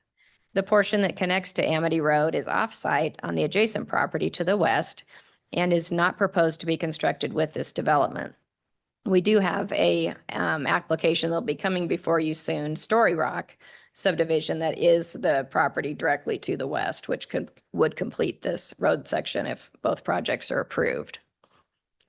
A waiver from City Council is requested to UDC 11-3H 4B2A, which prohibits new approaches directly accessing a state highway. ITD has approved this access. A backage road generally paralleling Amity Road and Meridian Road, State Highway 69, is proposed for access to the properties fronting these roads in accord with the UDC. There is a 40-foot wide gravity irrigation easement. Let me find my slide on that here. There you go. On the southwest corner in the commercial area as shown. It's that kind of brown area. Trees and large shrubs are not allowed in that easement area. A conditional use permit is also requested for a multifamily development on the southwest corner of the annexation area in the plat area, consisting of 302 apartment units on 15.23 acres of land in the R40 zoning district at a gross density of 19.8 units per acre, which has slightly increased from before with the decrease of the residential area after addition of the office area. 3- and 4-story multifamily buildings are proposed with parking on the ground floor on some units. Let me find those elevations for you real quick here. Those were the original elevations, and then these are the proposed changes. Building materials consist of fiber cement siding, variegated board and batten in a variety of colors and styles, stucco and brick. The final design, if approved, is required to comply with the design standards in the Architectural Standards Manual. The Collector Street access along the west boundary, Hermitite, is needed for emergency access and should be extended from West Amity Road to the site prior to issuance of the first certificate of occupancy within the multifamily development, if approved. Based on 302 units, a minimum of 3.24 acres of common open space is required. Go back to that slide. Too many slides here. Give me just a moment. A total of 3.8 acres is provided, exceeding the minimum standard. Proposed amenities consist of a clubhouse, swimming pool, and spa, a community garden, shade structure, walking trails, children's play structure, and 3 sports courts. Additional amenities are recommended by staff if approved based on the area and size of the development. The applicant is requesting the following waivers from City Council to UDC 114327C8, which states common open space areas in multifamily developments shall not be adjacent to collector or arterial street buffers unless separated from the street by a berm or constructed barrier at least 4 feet in height with breaks on the berm or barrier to allow for pedestrian access. The applicant is requesting approval through the conditional use permit for common open space areas in the multifamily development to be located adjacent to a collector street buffer without a berm or barrier separating it from the street. The reason for such is an enhanced interaction is desired between the street and the 10-foot wide multi-use pathway along the collector street with a narrower street section and wider pathway adjacent to common areas. The second waiver is to UDC 11-3H-4B-2A, which prohibits new approaches directly accessing a state highway. City Council may consider and approve a modification to the standard upon specific recommendation of the Idaho Transportation Department, or if strict adherence is not feasible, as determined by City Council. The applicant is requesting council approval of the proposed access south of Amity Road. A recommendation has been received from ITD on the access. They will allow a right-in, right-out access. No written testimony has been received on this application. The commission recommended denial of the annexation application and consequently the preliminary plat and conditional use permit applications. Therefore, conditions of approval are not included in the staff report. If the council determines the proposed annexation is in the best interest of the city with the proposed development plan, the project should be continued to a later hearing date in order for staff to prepare recommended conditions of approval. The possible motions on your hearing outline are incorrect. Please be aware of that. There are 2 motions before you tonight that you should consider. The first is for denial. The second is for continuance to a later hearing date to allow staff to prepare conditions. And again, council is the decision-making body on that. The possible motions do not reflect that. Thank you. The applicant's here to present. Thank you. Council, any questions for staff? Mr. Mayor, Councilwoman Little Roberts. Sonia, or maybe Bill, is one of our options to send it back to P and Z because it seems like there are so many changes. Is that within our purview? Mr. Mayor, members of council, yes, you can always remand it. Mr. Mayor.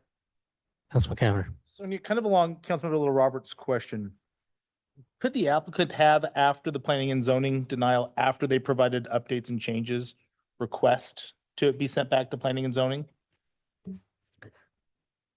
Mr. Mayor, Councilman Cavanagh, they could request that tonight, Okay. but they would have to go before you to request that. They can't just automatically go back to commission after they've made a recommendation. Okay. Thank you. Thank you. Council, any additional questions for staff? Okay, will the applicant like to come forward?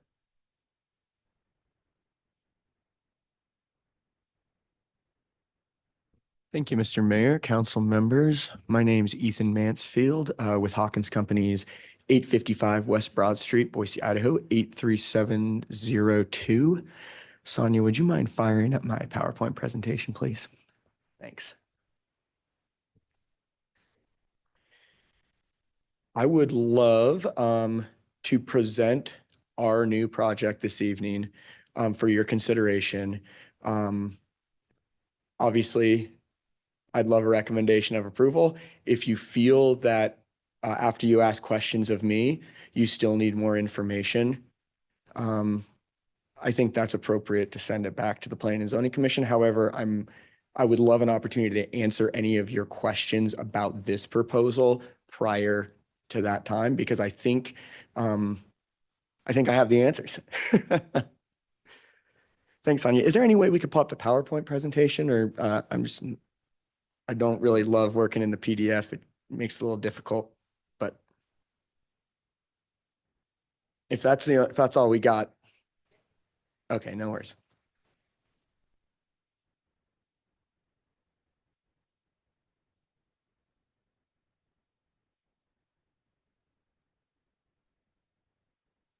Well, she's pulling that up. Just a brief outline of kind of what I'll be talking about this evening. I had quite a few project overview slides. I think Sonia did a really nice job of kind of summarizing the project. So I'll blow through those pretty quickly. It will be on the record if you want to review or if you have specific questions about different uses. I do want to make it clear kind of while I'm giving the overview, there's nothing that is precluding any sort of civic use from occupying an office space. If there is a library needed by the city, we could absolutely entertain something like that. I just know that there's one down the street. We're happy to, offer this space to churches. There is one adjacent to the property, and then we're actually extending sewer in partnership with another about a half a mile to the west. So all that said is we're absolutely not precluding any sort of civic use within this development. I know Sonia mentioned that there were no kind of community-oriented uses provided, and I just wanted to kind of put that on the record tonight before we got the PowerPoint fired up.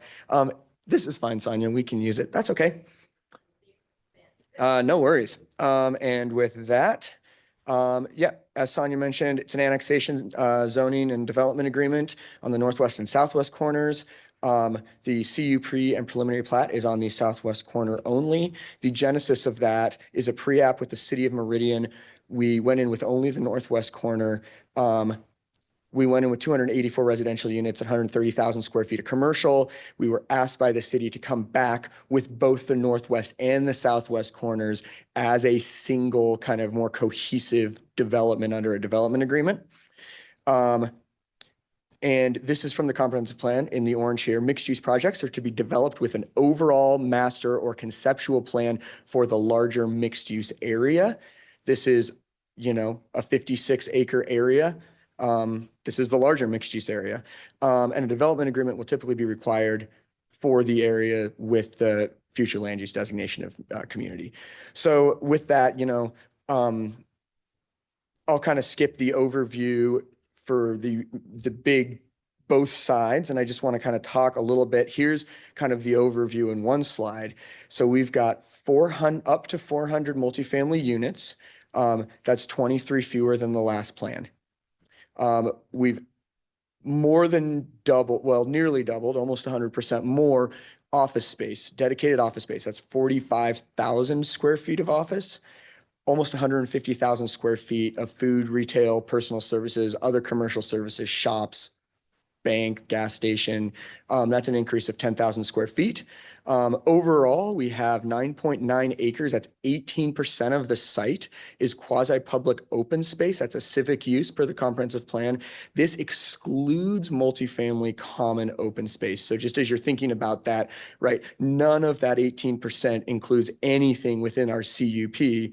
Staff explicitly asked us, and planning and zoning specifically asked us to separate those out so they weren't getting double counted or confused. So that 18% covers the whole site, including the multifamily area, but none of the multifamily amenity space, common open space is included in that 18% calculation. So in sum, I'll go over kind of what that looks like in sum. So here's the northwest corner quickly, about 31 acres. We added 10,000 square feet of shop space, no extra drive-throughs proposed.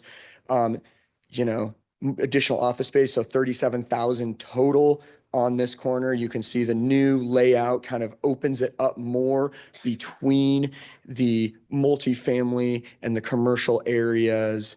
We have 98 multifamily units. We created kind of additional open space and linkages between the commercial and the residential. At our neighborhood meeting, one of our early neighborhood meetings, we actually had a household from Grace, subdivision to the northwest, Gray Lock, I cannot recall. And they said they're brand new to the neighborhood, as most residents were, because they're just new homes. We talked to them about our commercial development, and they say, we are excited to walk and ride our bikes down the pathway to this development.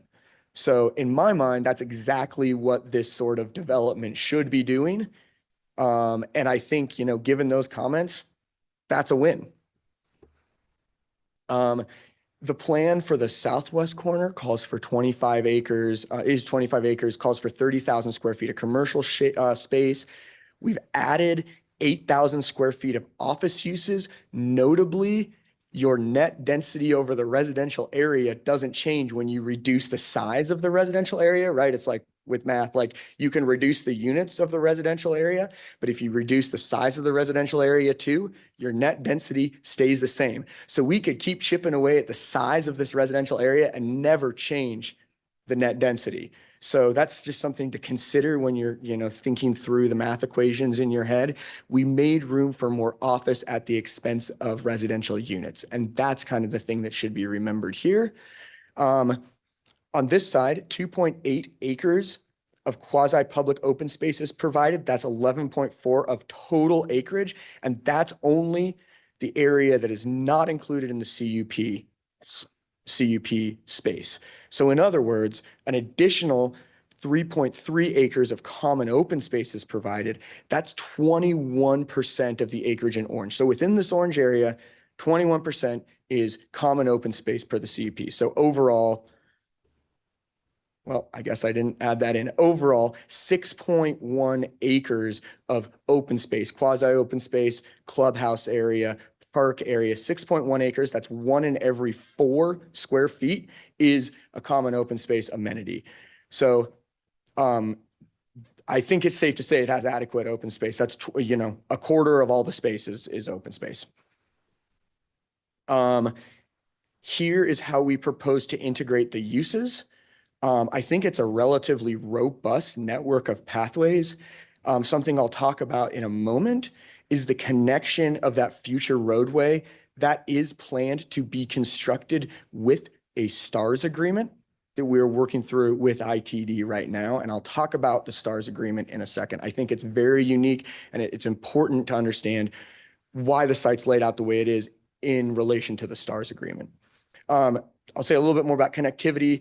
There is a central, spine on the southwest corner that connects every use from the central location. It connects the residential areas to the residential park area. It connects the residential areas to the commercial uses and office uses. We've talked about the northwest corner already. It connects houses from adjacent neighborhoods to our commercial center. I think that's a huge thing that cannot be overstated, is the connectivity, not just within this neighborhood, but between other future neighborhoods and this neighborhood. That's the reason we're asking for a waiver between the multifamily area and the collector roadway, because we want it to feel more open to the street, open to the 10-foot pathway. So there's not a giant berm between the house and the pathway, right? We want this to integrate. That's the whole point. Here's some renderings. I'll go through these really quickly. Couple on the northwest corner, couple more on the northwest, just a small office plaza to kind of give office workers a space to kind of relax, eat, drink, bring your lunch, run across the street to the grocery store, grab lunch, come back, eat. You could go to any of these plazas as an office worker or as a resident. Here's some from the southwest corner. We worked really hard to tie the multifamily area to the corner that's wrapped in commercial uses. It needs to be wrapped in commercial uses. That's the only place that commercial uses will truly thrive. This area is car dependent, so most of the traffic will be arriving via vehicle. So we're facing that reality and trying to blend that with the reality of bringing residents from adjacent areas able to walk and bike to the site. It's a real challenge in places that developed as an auto-dominant, auto-oriented site. And I think we've solved it here. Here's a few additional amenity renderings. Now let's talk about transportation improvements. So this project is proposing to use a STARS agreement. That is sales tax, a portion of sales tax generated from the commercial uses on the site will pay for the improvements to the transportation network, not only adjacent to the site, but around the site as well. So we're proposing to complete the entire cross-section of State Highway 69 from our south end to the north end of the site. We're working through details with ITD, but we'll likely be including additional area farther south of the site to complete the cross-section essentially from where the Costco development stops, pick that up and run it past our development. That is economic activity on the site, paying for the transportation improvements that were planned by ITD. I think that's a huge win. The reason we need to put a grocery store user on the northwest corner, the reason we can't have, equal parts residential, commercial, and office is because to generate that sort of sales tax revenue requires an anchored shopping center. An anchored shopping center is required to do the STARS agreement. So and to do an anchored center, you need a certain amount of land. That land is only made possible by a big chunk of that northwestern corner. So what we're doing is we're trying to use that center and we're synergizing with some of the commercial on the southwest corner, but we can't do 2 grocery anchored shopping centers. That's too much. But we can do a bunch of pads out front of, or a bunch of pads on the corner of that Amity and State Highway 69 corner that kind of feed off of the energy from that grocery anchored center. So that I hope kind of gives you a little bit of context for why it's planned the way it is. We're not trying to ignore any of the comprehensive plan mandates or requests or guidance. What we're trying to do is we're trying to use those to put guardrails on it so we can then start there and then see how we can make this project economically feasible. That's what we're trying to do. ITD is really supportive of this project. I've had multiple phone calls with Kendra over at ITD. We really appreciate their support and we're really working together well to make this STARS agreement a reality, but it doesn't happen without this site layout. It just doesn't. I should also mention that ITD did approve the access to the site on State Highway 69. There's a deeded access on a deeded right in, right out where it's shown on the northwest corner. And we're requesting a right in, right out on the southwest corner. It's circled there in orange. That's approved by ITD. We only have 2 entrances to the site, one on State Highway 69, one on Amity. That's how you get to the southwest corner. So without that access to State Highway 69, it's really tough. It's going to be confusing for residents. It's going to be confusing for everyone who visits the site. So respectfully request that approval. ITD thinks it's a good idea. We're going to build it out. We're going to, build the whole cross section. So we're excited about that. And here's kind of the summary. You can see in orange, that's comprehensive plan language. Any mixed-use project must work towards the purpose and intent statements, including availability of goods and services to the community, offset impacts by providing quality of life opportunities not typically achievable through other single-use areas. We're building out the whole roadway network in front of the site and a little bit south. The base land coverage are a starting point. The health and well-being of the community and the market potential build out over time for the service area of each mixed-use designation. We've done commercial development in the valley for 50 years. We think we understand pretty well kind of the potential build out, what's going to happen over time in this area. And this particular corner can use a grocery anchored shopping center. It reduces travel times for those around it, and it reduces travel times and potentially keeps people out of their car from the residents adjacent to the site. The higher the residential density, the greater the share of non-motorized trips to and from the development. So just keep that in mind. Like as you increase the number of people who live within walking distance, the greater the share of people who will walk and bike to the development. It's kind of math. It's just math. And in sum, I think we talked about STARS agreement. We need this layout to be successful, to do a STARS, to build those transportation networks. So really appreciate your consideration this evening. Respectfully request approval, or I guess defer continuance to define conditions. Thanks very much. Thank you. Council questions, Councilman Taylor. Mr. Mayor, Ethan, could you find the slide, or at least the picture where it shows that Collector Street on the far west side? I have a couple of questions. That will probably work. So describe to me at Amity Road, what does that intersection look like? Is it going to be kind of built out? It's sort of 5 lanes on Amity Road, and I'm trying to get a sense of what that intersection is going to be like and how it's going to function. Mr. Mayor, Council Member Taylor, that is a great question. I'm assuming you're talking about the Plan North intersection. Yes. Okay, that is proposed to be at full build out, a lighted intersection.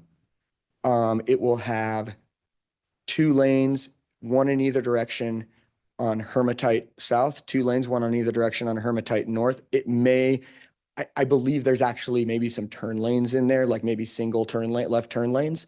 But it's a 2-lane kind of cross section. And then yes, Amity will be 2 lanes in either direction and a center turn lane. Mr. Mayor, a follow-up. Councilman Taylor. Is it as you sort of laid out the property with that collector, are you hoping that you will drive some of the kind of interconnectivity of this proposal on that road instead of being on Highway 69? And if so, when is that road actually built in the process? Mr. Mayor, Council Member Taylor, another good question. So this road, that on the south side, that road would be completed with phase 1 of the improvements. Again, Sonia mentioned one of the conditions was to actually complete that road prior to occupancy of the first multifamily buildings.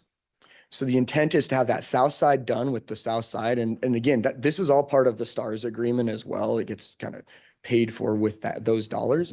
And then we're proposing a second phase. This is actually phased out, so you can see it. Green would be the second phase. That would be what's included with phase 2 of the STARS agreement as proposed. We've got some stuff to work through with ITD still, but that's the idea, is that when that north phase comes in, the grocery anchored center, then that gets constructed, that backage road gets constructed with that. So they kind of come in with the development. One final question, Mr. Mayor. Mr. Taylor. On the STARS agreement and sort of that anchor grocery store, how much other retail is kind of in this development? Because it seems like from what I am recalling real quick, a lot of office space, not a lot of retail. So it seems like your sales tax revenue is primarily generated by one entity, the grocery anchor, but not a lot of other sales tax generating kind of properties there. But I want to make sure I'm understanding that correctly. Yeah, Mr. Mayor, Councilmember Taylor, another good question. So we've got 150,000 square feet of retail, of which 63,000, again, these are kind of rough, you know, it may not be exactly this, but generally 63,000 out of 153,000 will be the grocery anchor. Okay. We didn't want to program too much retail into this because we wanted it to be the right amount, and the right amount meaning it meets market demand or market demand when the surrounding area is built out. You know, our project, including some of the subdivisions, Corey's to the west, that kind of stuff. So that's why we chose that amount. Mr. Mayor. Councilman Cavanagh. Ethan, always appreciate your enthusiasm for your projects. I got a lot of questions about this project, but I'm not quite sure if tonight's the right time for that. I don't think this application's ready for prime time, but you wanted to take some questions. And so there's at least one that I would like your insight on. And, you know, a denial from staff, denial from planning and zoning, we take those serious. And I think you took it serious too, because what it appears to be is some attempt to address the concerns that you heard from planning and zoning. How do we know that those concerns from the Planning and Zoning Commission were resolved without giving them an opportunity to weigh in? Mr. Mayor, Councilmember Cavanagh, a great question. I think it's a very fair question. I don't know that the Planning and Zoning Commission could say right now, like, oh yeah, this is great. What we're hoping for is for City Council, who is the body to actually makes the decision, to look at this standing on its own 2 feet and saying, does this comply with the comprehensive plan? Does this comply with the goals of the city? Does it comply with the development ordinance? And I think between staff and City Council, and me answering questions about the development, we can provide the tools for you to do that this evening. Mr. Mayor, I don't think I'm gonna have any additional questions tonight. Okay.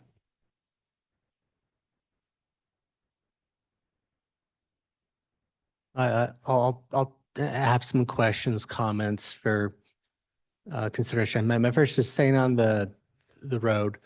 Since the road is planned to be done with the STARS agreement, but it's on property which you don't own, how much of that road is contingent upon this council taking action on an application, or irregardless of whether or not council approves that, do you have the rights to build that road? Mr. Mayor, that road is within our development application as something that is, you know, at some point required of us. We've worked pretty closely with Corey Barton, the landowner, and Trilogy Development, the development group to the west, to coordinate the construction of that road. That is essentially planned exactly where their proposed collector is. I mean, it is their proposed collector in their plan. Your question is, what if either that or this don't get approved? I believe that's your question. I think it's, what if it doesn't get approved? What if he says, yeah, I don't want to develop, I don't want to annex, I don't want to bring this forward? Can you still build the road? Do you have the rights to build the road, or? It's a great question, Mr. Mayor. We have spoken with him and we have gotten to a point where there's kind of a mutual agreement that this road will happen. We don't have a formal agreement, but if that is something that is requested by this council, I am sure we could get that next time. You know, if this doesn't get approved tonight and that's what's stopping it, we can absolutely get that agreement, because we do have a good relationship working together, and we've had, you know, handfuls of meetings about this. So about this very road. So I think we could absolutely provide that surety for you. Yeah, because I'll at least give you my 2 cents on some of this. It was interesting to hear that staff basically said, bring these all back together as one, which I think is great. But then we also have the component that says an arterial bifurcates them to not be considered as one in some regards. I've said this to staff, they know where I am on this issue. I prefer to look at the picture, the full picture, and not be tied to one individual parcel. So for me personally, I can look at this holistically and say, do I think this meets the intent on both as one unit, despite the fact that there's an arterial separating it? But without that connector road being in, to me, it doesn't. Because I think that that's what provides the safest connectivity between the 2 parcels.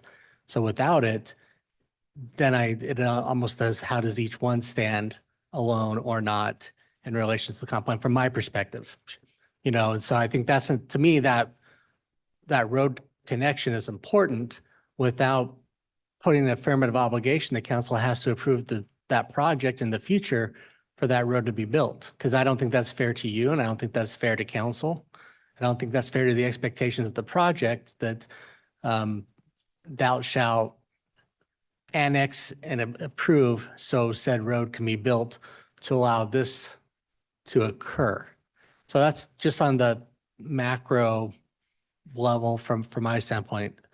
I do love the fact that once again, we're seeing someone talk about a STARS project to get long-term transportation solutions along this corridor and the service that it provides to this area, which is growing, and the relationships that you have with others to the south that are trying to build their buildings and get access to utilities, which I don't know how much of this project is contingent upon that. That's not relevant in this context. But to me, those are all, I think, an important part of it. And I'm not asking for a response to any of these questions. They're just out there. One more, then I'll let you go. The one question I kind of threw in there, you talked about, reducing the land mass, and the residential just equates to not being able to, I know you reduce some, but you can continue to reduce to meet the thresholds. What I've heard you say is you're not going to do that. That's how I interpreted your statement, that we can put in more other uses down here. Because I like the layout that you had of the previous version better from a holistic layout. Here, I feel like we're shoehorning in a couple of office buildings just to meet the intent of the 3 compared to anything else. But I'm not sure I agree with your statement that says, no, you tell us less space and we're just going to leave our density at the same level, no matter how small you get us to, because that's the density that we think we're going to do, even though we're over the number. So I'll let you unpack everything I said as you see if there's a question or comment or otherwise, but just unpacking my comments, the positives, the challenges, and the perceptions. I'll leave it at that. Mr. Mayor, thank you for those comments. They're actually very helpful in helping us understand your position. It's like really instructive, frankly. So thank you for that. Just to touch very quickly on each. First was about the importance of the collector roadway to the project. I understand those concerns. I also want to mention, we're proposing a utility connection underneath that collector roadway.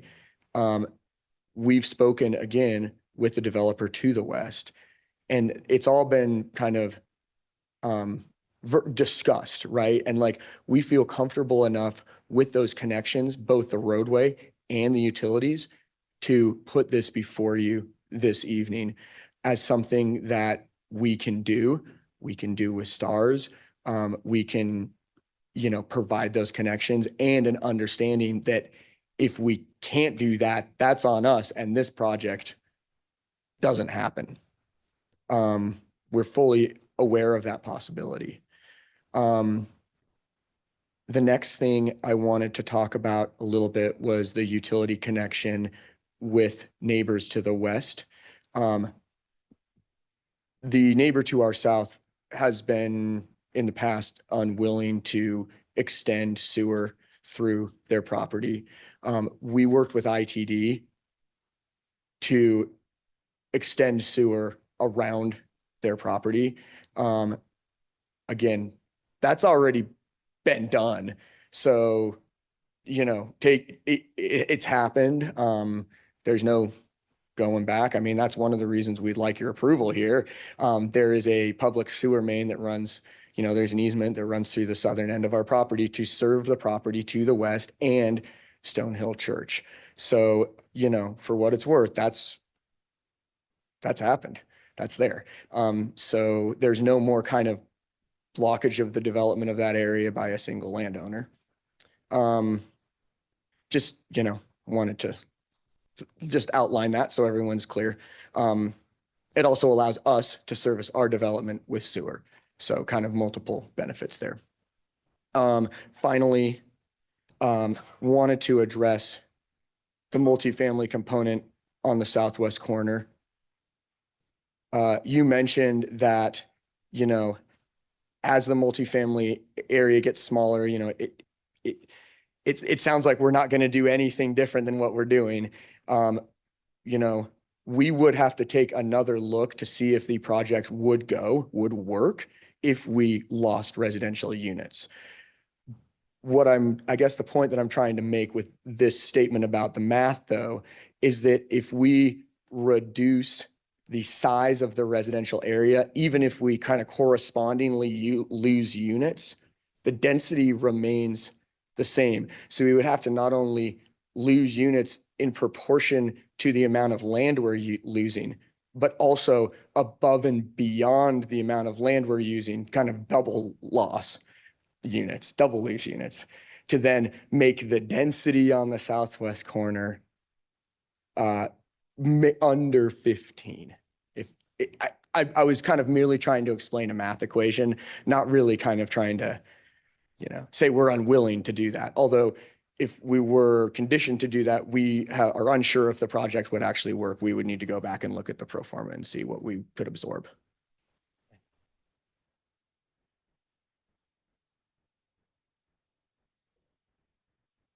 Mr. Mayor, Councilman Taylor. this might be a question for staff. Am I correct in just kind of repeating myself to make sure I'm correct? If we didn't have Amity Road and the project is laid out as it is, it would qualify holistically as a mixed use area. It would meet all the standards. I guess because the problem is Amity Road cuts it, right? So they're trying to find a way to satisfy the demands of a mixed use development, but kind of being cute here and they're asking us to look at both areas collectively and ignore that, Amity Road. Let's say if Amity Road wasn't there, it works with our comp plan. Or does it? Mr. Mayor, Councilman Taylor, Council. Yes, if the arterial road wasn't there, it would qualify as an overall joint mixed development. However, the comprehensive plan specifically states that they have to be considered two separate projects because of that arterial street. So it's a very big detail. Then Mayor and Council, just to give you a little bit more context behind Ethan's statement of coming together. At the time that we started discussions with the applicant, the mixed use standards were different. They weren't the current ones that we have. So it was really just a timing of when the application was submitted. So the applicant got caught up submitting after the comp plan, the mixed use changes had changed. And so the application was submitted, so we had to evaluate it under the new mixed use standards, not the previous ones that didn't really have that specific requirement. So that's why when you see his slide saying staff said bring it in, because you're right, at the time, the comp plan, we want to see that. The other piece of the comprehensive plan, though, even though you have the arterial, the comprehensive plan says still look at the larger mixed use areas. So again, it's a guide. The comprehensive plan is a guide, but the intent is, to Mayor's point, is without the collector, we don't want people crossing arterial roadways to get to the services. They need to be standalone, so that way mixed use is to be integrated, so everyone can stay there and have services provided in that general area and not force people onto arterial roadways or state highways when they're in close proximity to those services. So that's really the premise behind why we put that requirement in the comprehensive plan, or that guideline in the comprehensive plan, because we wanted to make sure that they could function separately. So again, it's really a situation where there was a lot of moving parts with this development.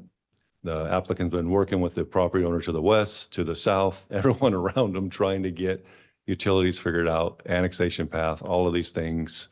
The church, I think you're aware of Stonehill Church, and it's even farther to the west waiting on utilities. So again, a lot of moving parts, which took a lot of time, and it just, unfortunately, the applicant did get caught up in doing all of that extra work, trying to make sure that they could address a lot of our concerns and still work with the adjacent property owners.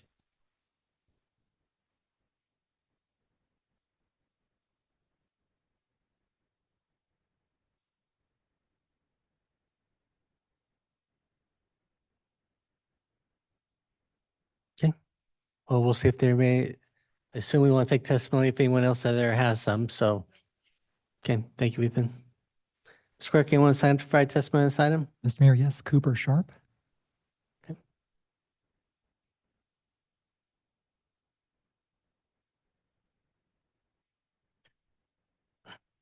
Good evening. Say your name and address for the record. Cooper Sharp, 3578 South Falconer's Place, Meridian, Idaho, 83642. Good evening, Mayor and council members. I'm in support of this project and voicing my opinion as such. I live approximately 2 miles to the east on Eagle Road and off of Amity. We had a very similar project that developed there on the corner with Albertsons, with some retail pads and some townhouse multifamily behind it. Since that has gone in, that's very much impacted me and my family's life in that area. Living on the south side of the freeway, there's not a lot of restaurants, shopping, anything. We got to go to the north side, and crossing the freeway is horrendous, especially on Eagle Road. So bringing this type of development to the south side of the freeway within proximity for us, we see it as a very beneficial add to our community and the offering of our lifestyle and well-being in that area. A lot of times having kind of the experience of seeing some developments in the area, a lot of times it's a chicken and an egg thing, right? Of, which one goes first. From what we've heard and seen, the applicant has done a tremendous job of working with all parties involved, including, future projects.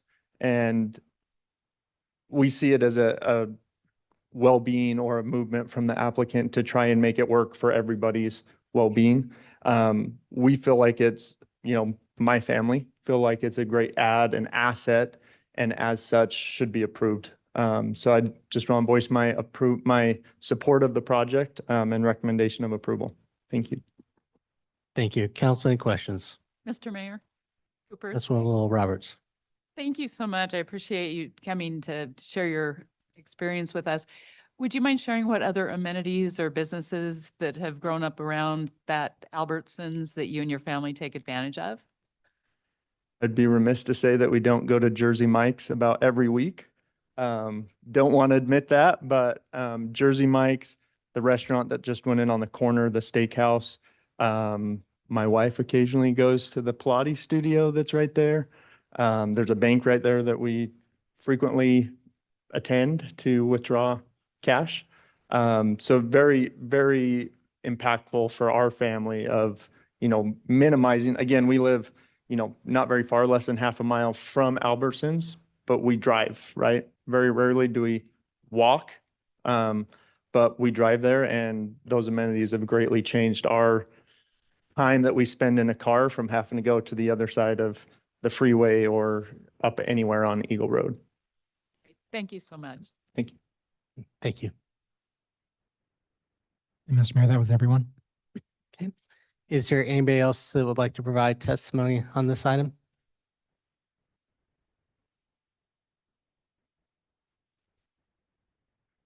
If you're online, you can use the raise your hand feature.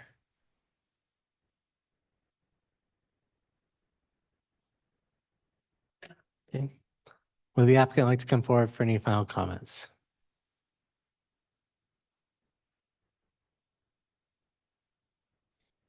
Thanks, Mr. Mayor, council members. I would just like to say, if the collector road is a sticking point and that is something you would like to see built, obviously with the first phase, commercial, whatever condition you feel is appropriate, we're willing to agree to that sort of condition.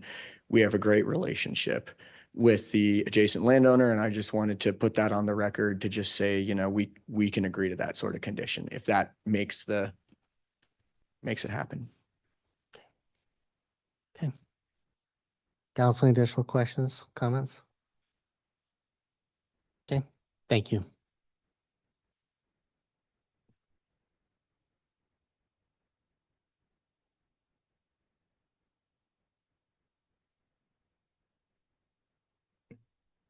Mr. Mayor, Councilwoman Little Roberts. it's my understanding that our choices are denial, continuance, or send it back to planning and zoning. And I know we've gotten a lot of questions answered tonight, but I think I would feel better if we sent it back to planning and zoning. I don't know that we did get all of their questions answered, and I just think there's been enough changes that it needs to go through the process. And I'm throwing that out there for discussion, not making a motion until I can hear from some of my colleagues. Mr. Mayor, Councilman Cavanagh. question for Bill or Sonia. When a remand occurs, if the council were to send this back to planning and zoning, what level of staff analysis either continues or begins again in light of that remand? Is a new staff report generated? Is it a continuation of the existing staff report? Give maybe council a little flavor about what that process is from a staff standpoint. Yeah, Mayor and Councilman Cavanagh, I would update the staff report fully for so that the commission and council could see where they're consistent and where they're not with the UDC and the comp plan. Okay. The reason it wasn't updated this time was because the commission didn't see those revised plans, so I didn't mess with that document. Mr. Mayor, Sonia, I completely understood kind of the reason why. I want to make sure from my standpoint that if that occurs, that Benefit. Mhm. they get kind of a fresh document that outlines kind of here's what's changed. Okay, thank you. Mr. Mayor, just for commentary, I agree with Councilmember Little Roberts. To me, I think short of a denial, I think a remand is the only other option that I would feel comfortable with supporting this evening. I appreciate where the applicant's coming from, but the fact of the matter is we have a process, and I have too much respect for the Planning and Zoning Commission to say, sorry, we're going to handle it here. If it's staff and approval, Planning and Zoning Commission in denial, maybe there's an opportunity, and it's only a couple of issues that we're working through. I think there's a narrow path, but there's a lot that's changed. And I think there's a lot of questions out there that still need to be answered. Maybe for question for staff from their perspective. I'm going to ask you to go into the head of the Planning and Zoning Commission. From the changes that were done, do you feel like they were getting to the heart of the Planning and Zoning Commissioners' issues? And I say that in the context of like, when you look at this project and you have an arterial road separating it, is Planning and Zoning Commission ever going to say yes when you have an arterial road separating the project? Or even if they like it, are they going to still recommend down, we're going to be back here with another reconsideration conversation? I'm just intellectually curious. Yeah, I can offer my 2 cents and Bill can follow up. The commission and council has adopted our comprehensive plan. The comprehensive plan specifically states it can't be considered one project for that reason. So I personally don't know if they would or should change their recommendation on that. They had recommended denial for inadequate integration between residential and non-residential uses. It's changed some. I'm not sure it's enough. Lack of prioritization of pedestrian mobility within the project. They have submitted an updated plan that does show additional pedestrian mobility, and existing open space as proposed fails to serve residential and non-residential users adequately under the comprehensive plan. So those are the main things, just to refresh you on why they recommended denial. Again, some of those things have changed from staff's perspective. Not sure it's enough to meet the policies in the comprehensive plan. Thank you.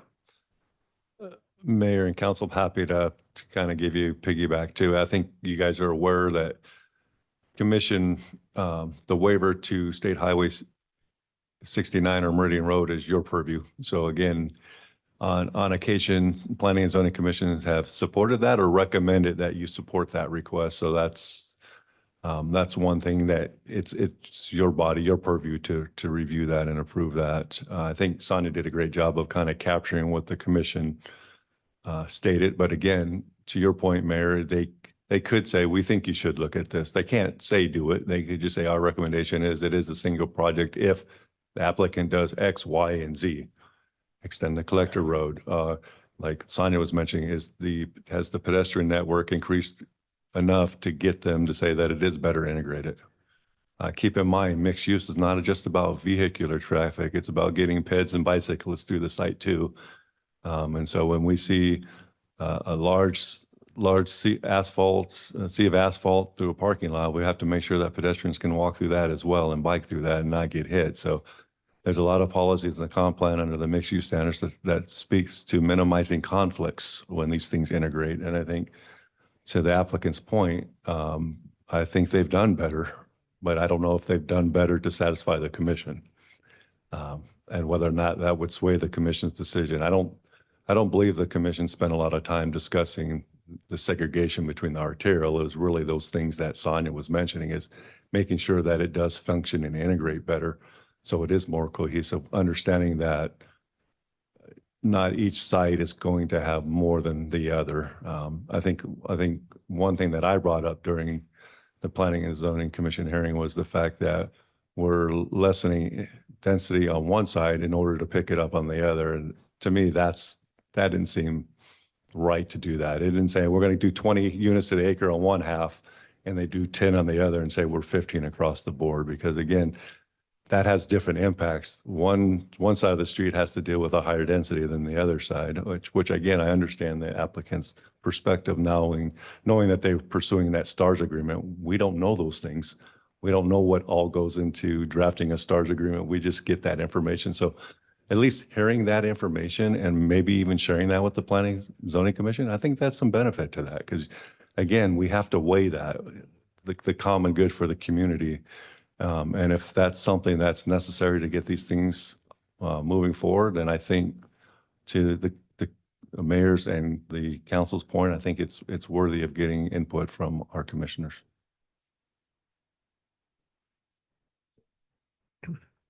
Just for the record, I didn't say we should get input for the commissioners, but some of the council did. So, yeah.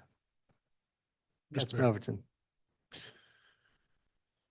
So I first looked at this and saw the changes, and the first thing that came to me is that the changes to me looked to be significant enough that this was worthy of being remanded to planning and zoning. But I think another important thing has to happen when it goes back to planning and zoning is whether what the applicant takes is exactly what we've seen tonight, or whether it's another iteration when it goes back in front of planning and zoning. Is in this application, I don't know how I would be able to say I'm okay with anything if we don't have ITD at the table to bring forth the roadway issues that have been discussed here tonight. We always have and usually have ACHD on the phone ready to help us as we work through a project. But in this case, considering we're talking Meridian Road and the level of service that that road attempts to provide today, I think it's important both at the P&Z level and at a future council meeting that ITD is in the house and able to answer questions specifically addressed to them on how this process would work.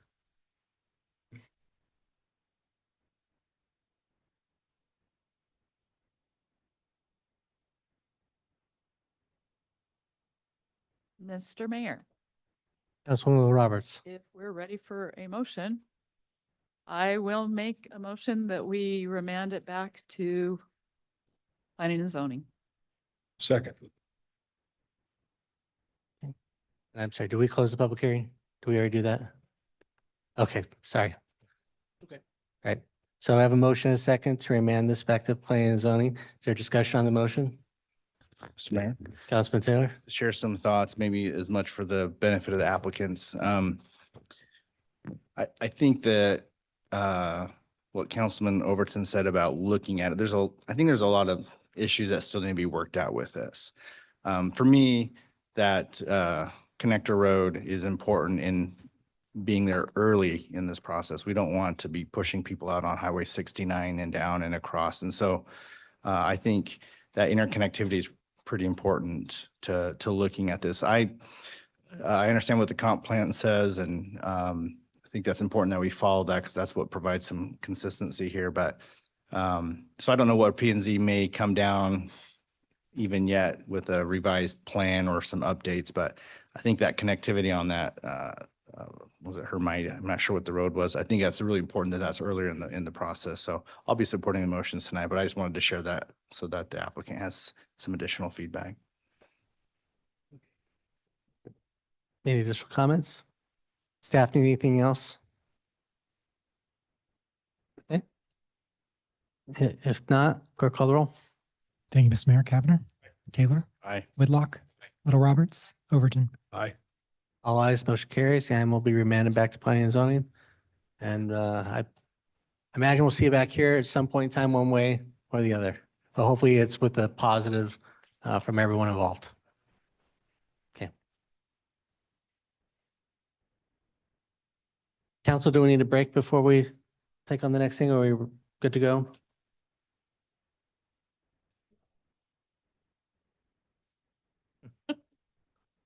Okay, well, with that, then we will move forward with item 4, which is a public hearing to consider adoption of the Ada County Jail Development Impact Fees Ordinance and the Ada County Emergency Medical Service District Development Impact Fees Ordinance authorizing the imposition of new county-related development impact fees.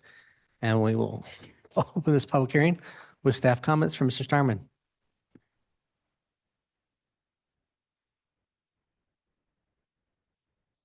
Thank you, Mr. Mayor, members of council. Pause just a moment. Chris, are you able to bring up the PowerPoint? Thank you, sir. I'll go ahead and start without the PowerPoint. We'll catch up later. So just as a refresher, council members, Mr. Mayor, we did a fairly in-depth update for you about 2 months ago on April 14th and spent a pretty good chunk of time talking about this topic. I'm going to try to keep my remarks a little more brief since you just had a recent presentation on this. I'll try to keep my comments relatively brief. When we conclude our discussion in April, I think I can just in a very brief way summarize the council was supportive. We want to partner with the county. We do view the county as our partner, and I think the council has articulated that a philosophy of growth should pay for growth. Your direction to staff at that time was to proceed with drafting ordinances as well as drafting the agreements, interagency agreements necessary. But you also said at that time that you probably were not yet ready to schedule a public hearing for this purpose. And I think the main concern, perhaps the only concern at that time, was the issue of timing vis-a-vis other cities in terms of adopting ordinances and some potential risks there. We have had discussions in the past about uneven playing fields, but I think in particular, the concern in our April discussion was there's a hypothetical where maybe 4 of the cities, 5 of the cities participate, 1 or 2 do not, and what might that mean? And we had a conversation about that likely means that at some point the county would need to update its capital improvements plan. Its plans, plural, would also need to update its fee studies, and the fee may change. So we don't know if that's a linear relationship. If you reduce the service area and reduce development that's happening, it's not clear whether the fee would be the same. Would it be more? Would it be less? And there was concern on, rightfully so on the part of the council, is do we get into this, start collecting fees, and then have an issue like that? So I think we have a resolution to that issue tonight, and that's why we did schedule the public hearing to give you an opportunity to advance this topic. And so I think it's a solution that works for everybody. We work collaboratively with our county partners. Their legal counsel has reviewed the language. The county's chief operating officer has done the same, and is here tonight to speak, to answer questions you might have relative to the county. So I'm going to go through the PowerPoint very quickly. It is a public hearing, so it's importantly, it's an opportunity to hear from the public as well and to get input from your constituents as well. As a reminder, the original proposal that was the original studies and fee proposal included 3 different county-wide impact fees, coroner, EMS, and jail. You know from previous discussions that the coroner topic has been placed to the side. The county, I think, still would like to pursue that idea at some point, but after it makes more progress with the legislature to provide some clarity around that topic. So tonight we're talking, as we have in the past, last couple of discussions, we're talking about EMS and the jail. You also recall we have been discussing this topic for some time now and actually took some concrete steps in 2025 to help advance the topic. And in particular, it sort of outlined an implementation plan and have essentially completed the first 3. One was to approve some initial limited intergovernmental agreements that would kind of get us to the point we are now, and that's been successful. That's why we're here chatting this evening.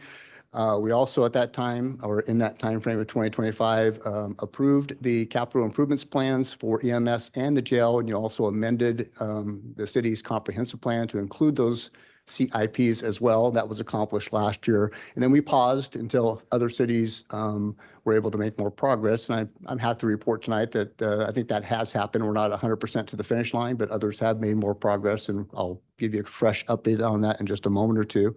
So really our last step in this process and the purpose of the public hearing tonight is to really, if we want to continue to help our partner with that, with these fees, the impact fees, and that philosophy of growth should pay for growth, is to conduct a public hearing and decide whether you all, after hearing from your constituents, whether you wish to proceed with the necessary ordinances and agreements that would enable that to happen and authorize that to happen. Quick update from last time. I'll just recap for the public as well. But at this point in time, Star and Eagle and CUNA have finished their processes. I believe Eagle and Star in particular have been collecting the fees for a few months now, perhaps a bit longer. CUNA just recently adopted its ordinance. There's a 30-day wait. And so either they're right at that point, or maybe they've just started to collect fees. I didn't get the exact date. But CUNA, if they haven't collected fees yet, they're about ready to do so, and they may have been doing it for a week or so. Garden City has introduced ordinances for first reading, but I don't believe they paused their process as well. And but I've been chatting with their attorney, the city attorney for Garden City, and I believe they do intend to move forward, particularly if Meridian does the same. So I think Garden City has started the process. They paused and will likely proceed soon. With respect to Boise City, perhaps Mr. Rutherford can give us an update on what he knows. I'll say I spoke with one of the lead attorneys from Boise City last Friday and indicated they're still interested in working with the county, that there's a desire to do so. Not a lot of tangible results quite yet, so I didn't get the sense it's going to happen tomorrow or next week. But I also didn't get the sense that it's not going to move forward either. And perhaps Mr. Rutherford has some insights on that might be helpful to us if that's of interest to the city council tonight. But we are, I guess, to go back, I think we are close to probably having 5 of 6 cities, and they're getting very close to the finish line. And Boise City at least still indicating a desire to work with the county on this topic. In order to address that concern, however, from our last discussion about the potential risk that surrounds the topic of if all cities do not participate, is there a possibility of fees being too high, too low, refunds, et cetera, collaborated with the county on some language that would, I think, address that topic for the city council to your satisfaction. And it's really something kind of consistent with what we've talked about previously, is to be as helpful as we can to advance the ball, but also wait till all the cities are ready to implement. And so we kind of all kind of do it together in a sort of a cohesive way near in time. And that makes, I think, sense for the development community and for all of the cities as well. So the solution, or a potential solution, is that you have the ordinances you have before you today. This is an excerpt from the jail impact fee ordinance. There's similar language for the EMS ordinance as well. But essentially, by ordinance ties the timing to, we would adopt the ordinances. They would go into effect, the 2 ordinances would go into effect 30 days after adoption and publication. But then the actual fee implementation would be contingent upon all the other incorporated cities in any county adopting the necessary ordinances and agreements to implement and collect those impact fees as well. So essentially, we would do all we need to do and the ordinances would be approved and, to use that expression, on the books. But the last step would pause until we have everybody on the same page. That's also helpful, just parenthetically, we haven't talked about this previously, but I know for your staff, that's helpful as well because we collect impact fees now for ACHD and we collect impact fees for the city of Meridian. And so we have, a basic framework in place to do that. But this type of stuff, the devil's in the detail. And so the programming that's required for different computer applications, changes to processes, discussions with our counterparts at the county of how this is going to work on a day-to-day and logistical basis. A little bit of time to work through those issues would also be helpful, quite frankly. So this is primarily to deal with the issue we talked about back in April, but there's a side benefit that it provides some additional time to kind of do the logistical type work behind the scenes that make that all work. As the mayor indicated, we opened the public hearing tonight. So this is a public hearing. It's been advertised as such. There are basically three topics that are subjects of the public hearing: the proposed Ada County Jail Development Impact Fee Ordinance, the proposed Ada County Emergency Medical Services District Development Impact Fee Ordinance, and then related to both is the actual fees themselves, which are covered by a different section of state law. And so all three of those topics are covered by this public hearing. We'd love to hear from the public and from our constituents on their thoughts about this concept. As a refresher, this is we talked about this previously. I'll just use the first number for both, but the cost in terms of the proposed fees that are before you and the subject of this public hearing depends on, just as for the city of Meridian, for our impact fees, we have different categories of residential or single family, multifamily, retail, and so forth. The county, when it did its analysis and fee study, did something similar. They have some different categories, some categories we don't use today, but a similar methodology. The proposed fee, I'll just talk about the equivalent residential unit or single family unit, is proposed at $516 per single family home. There are other figures, as you see on the screen, for other categories of use, including non-residential uses as well.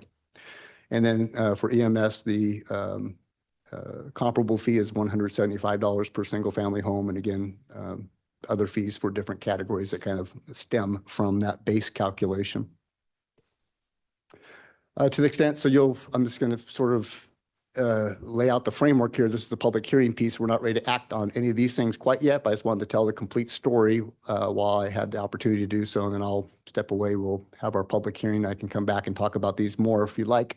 But to the extent, after hearing testimony tonight and having your questions answered and deliberation, if you choose to move forward, next steps would look like what's on the screen before you now. One would be to introduce I'm just going to truncate this description to save a few words. We'll introduce the jail impact fee ordinance by first reading by title only, dispense with the full reading, and approve the summary for publication.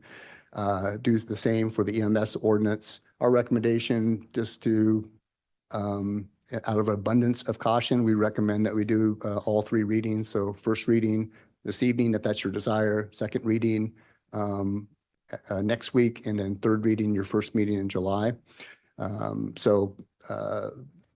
Quite frankly, the state statute that deals with this aspect within the Development Impact Fee Act is not as clearly written as it should be. So just to make it out of an abundance of caution, our recommendation is to do all three readings just to make sure that it's, there's no questions. Next, we have two interagency agreements these would essentially be successor agreements to the ones you approved in 2025. These are the agreements that between the county is agreement 1 and the EMS district is agreement number 2, that basically lay out the contractual relationship that the city will collect fees on behalf of the county and or EMS district. This is how that's going to work and so forth. I will say parenthetically, this might be a question or a topic of discussion for you.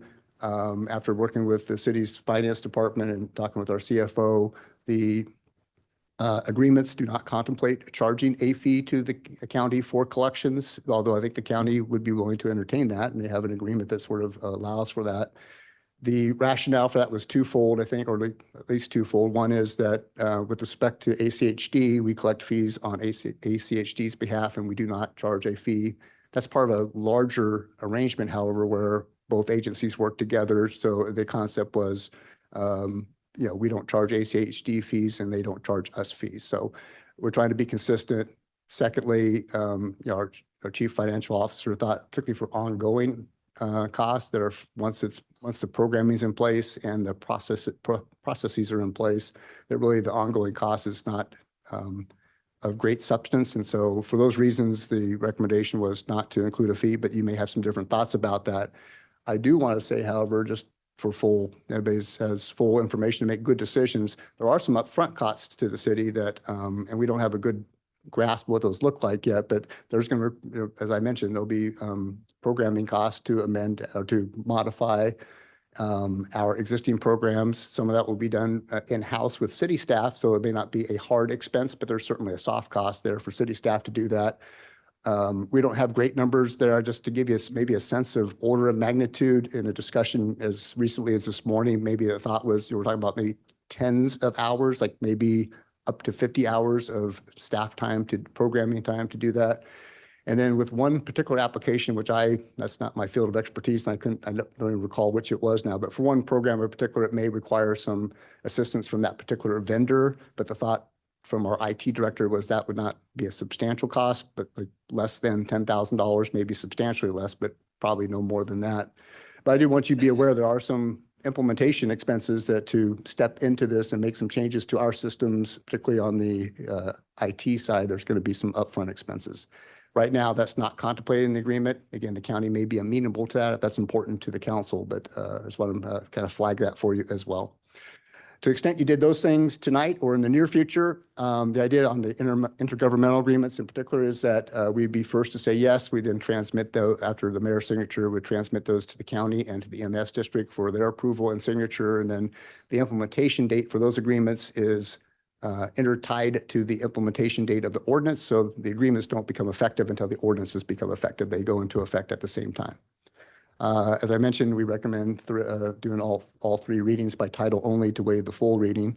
And just the way the calendar falls this month, we have a 5th Tuesday that you all likely will not be meeting. So we'll do if you proceed, the second reading next week, and then a third reading on July 7th would be the likely timeframe. We then publish, as we do, we recommend a summary because ordinances are quite lengthy, I think 23 to 24 pages per ordinance. So summaries would be helpful in this instance. That's something you can do by a majority vote. The ordinances then under state law, once the ordinances have been adopted by this body and they've been published, they would go into effect 30 days thereafter. And as I mentioned, we have that timing issue at that point where the ordinances would be adopted and on the books, but we would not be collecting the fee until that timing issue is resolved that I spoke about earlier. So that's a quick run through. I mentioned that Steve Rutherford, the Chief Operating Officer for Ada County, is here. I'm sure he'd be happy to come to the podium and answer questions you have. And I would invite Steve to come up if I missed anything important. He can come supplement anything I missed as well. But at that point, I'll pause. This is a public hearing, so I'm happy to answer questions you have now, but you may want to hear from the public first. I'm at your pleasure, whatever you'd like to do. Thank you. Council, any questions for staff? Okay, thank you, Kurt. Mr. Clerk, anyone want to provide testimony on this item? Mr. Mayor, no. Okay, is there anybody present that would like to come forward and provide testimony on this item?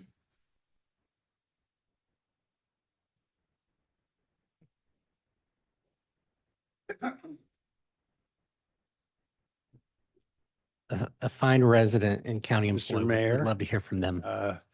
Members of the council, Steve Rutherford, Chief Operating Officer for Ada County, that's 200 West Front in Boise, 83702, although I'm a Meridian resident. So thank you very much for having us back to continue this discussion. We are very appreciative in terms of an update. Eagle and Star are collecting at this point. CUNA is finished with the process, and we are currently in the process of adopting the intergovernmental agreement. We got in a little kerfuffle, and so they sent the wrong one over. So we have to get our board to approve that, and then they'll be collecting. Garden City let me know tonight that he's trying to get this subject on. They've got a second and third reading to finish of the ordinances for next week. We'll see, but he was pretty interested in following Meridian as soon as possible. And then some good news on Boise, the remaining city. I got an email from Mayor's Chief of Staff, one of the Mayor's Chiefs of Staff, last week, and we have a meeting next Thursday with their planning staff, a couple of their lawyers, their finance people, similar to the conversation we had with Kurt and Lavoy not too long ago. Actually, it was a while ago now. So I think it's progress. I have talked to the Development Services Director, and she said, it shouldn't be too painful. I do think they're going to want some concessions. They have, as I've mentioned before, they've been interested in an exemption for affordable housing. And so we've contemplated that for some time. And there seems to be some interest in ADUs as well and an exemption. And the commission's willing to work through that with them. Because, ultimately, I think the goal is just to get this adopted countywide, and we're encouraged by the recent communication from the city.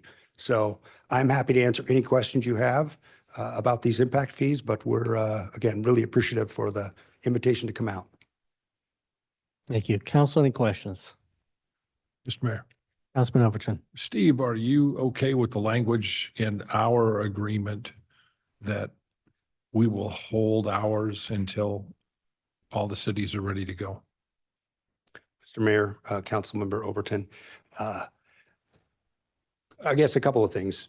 Yes, to start out, yes, that's absolutely fine. Ultimately, we're interested in all getting to the finish line together, and everybody's at a different pace.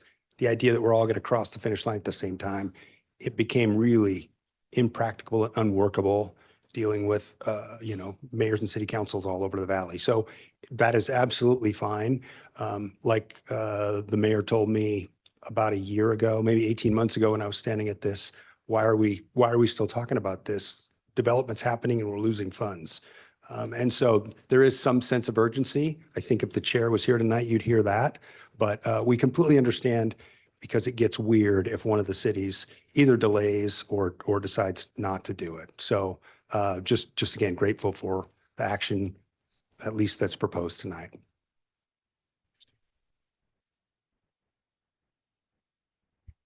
Yeah, and I'll just weigh in on that topic just from a very practical standpoint. I'd be in favor of doing this without it to move it forward and start collecting immediately, because frankly, if 5 of the other 6 cities, we're a majority of the development in the county under that scenario with our partners at CUNA and STAR and ourselves, far outpacing our neighbor to the west of us. So while there may be some concerns over what happens if someone doesn't, all of us put together, to me, alleviates those concerns at a higher rate than waiting for the other two maybe happen or maybe not happen. My personal opinion.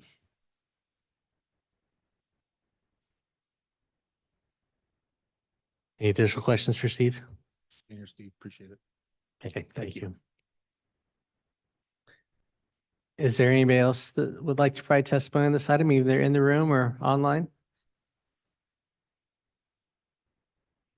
Okay, Kurt, any final comments from staff on this item?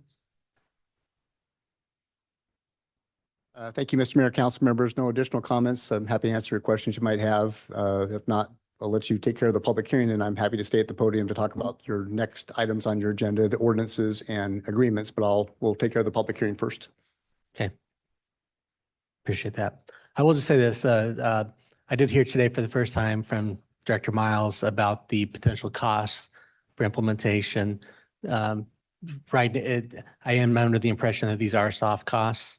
And I frankly think that even if they weren't, they're a small price to pay for our residents and taxpayers compared to the hard costs of paying for these out of other property tax if we didn't have impact fees overall generally.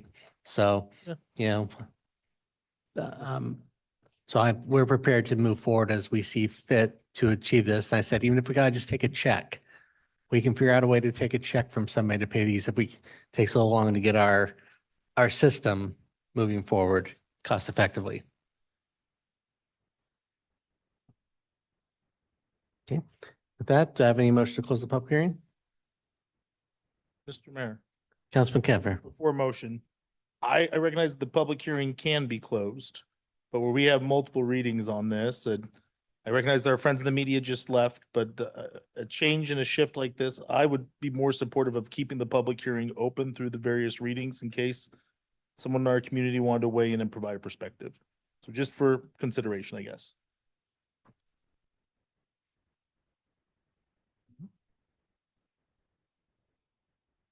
Mr. Mayor, Councilman Overton. I'm in agreement with that line of thought that we leave the public hearing open through the third reading. So do I have a different motion? I think that was a motion. At least I heard it as a motion. Mr. Mayor, Councilman Overton. motion that we keep the public hearing open, Does it continue the public hearing continue the public hearing to next week? next week. Can I have a motion second to continue the public hearing to next week? Is there discussion on the motion? If not, all in favor, signify by saying aye. Aye. Opposed, nay. The ayes have it. The public hearing is continued. And Kurt, we know you won't be here, so we don't expect you to come back and be present for the next two. That stops. Thank you, Mr. Mayor. Yes, actually, this will be likely my last city council meeting. Actually, my last day with the city is next Tuesday, but I told Bill I have a hard stop at 5 p.m., so I won't be here at 6 p.m. But it's been a pleasure to work with you all for the past several years, so thank you. I was going to mention two things and then or at least one thing, and then we'll, if you like, we can transition to first reading of the ordinances. My recollection, I'm very comfortable with continuing the public hearing. My recollection is the state statute specifically allows you to do your first two readings before you complete your public hearing process. So I think perfectly fine to continue the hearing until next week and keep it open. That's fine too. That does not preclude you from offering the ordinances for first reading this evening if that is your desire to do so. So Chris, I don't think we need to pull it back up. Part of the PowerPoint was some action items, but if that's your desire, your next item on the agenda would be the potential offering the two ordinances listed consecutive. I think the jail was listed first, and I believe the EMS ordinance was listed second. I'd recommend two different actions on that. But if you're so inclined, you can offer those ordinances by first reading, and we can proceed accordingly. And with that, we'll move on to item 5. Ask the clerk to read this ordinance. First reading.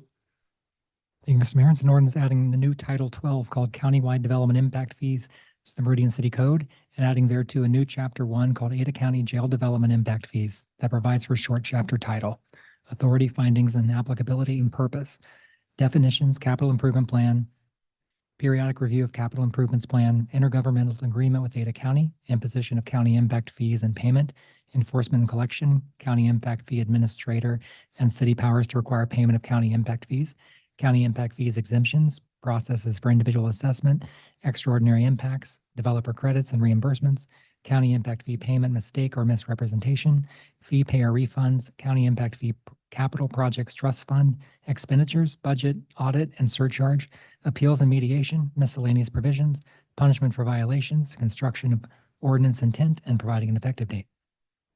Thank you. Council, you've heard this ordinance read by title. Is there anybody that would like to read it in its entirety? Okay, seeing none, we'll move on to item 6, which is ordinance number 26-2127. Ask the clerk to read this ordinance by title.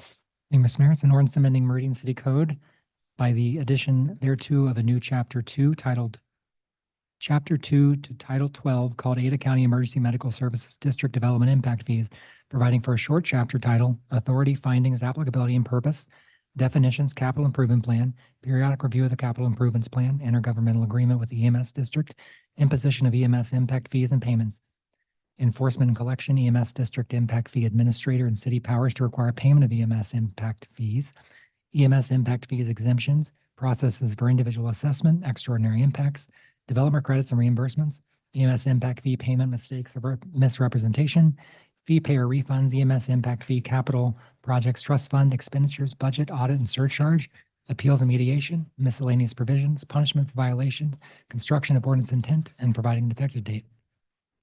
Thank you. Council, you've heard this ordinance read by title. Is there anybody that would like to read in its entirety? Okay. Seeing none, we'll move on to item 7, which is the Ada County and City of Meridian Intergovernment Agreement for Collection and Expenditure of Development Impact Fees for Ada County Sheriff's Jail on development within the municipal boundaries of the City of Meridian.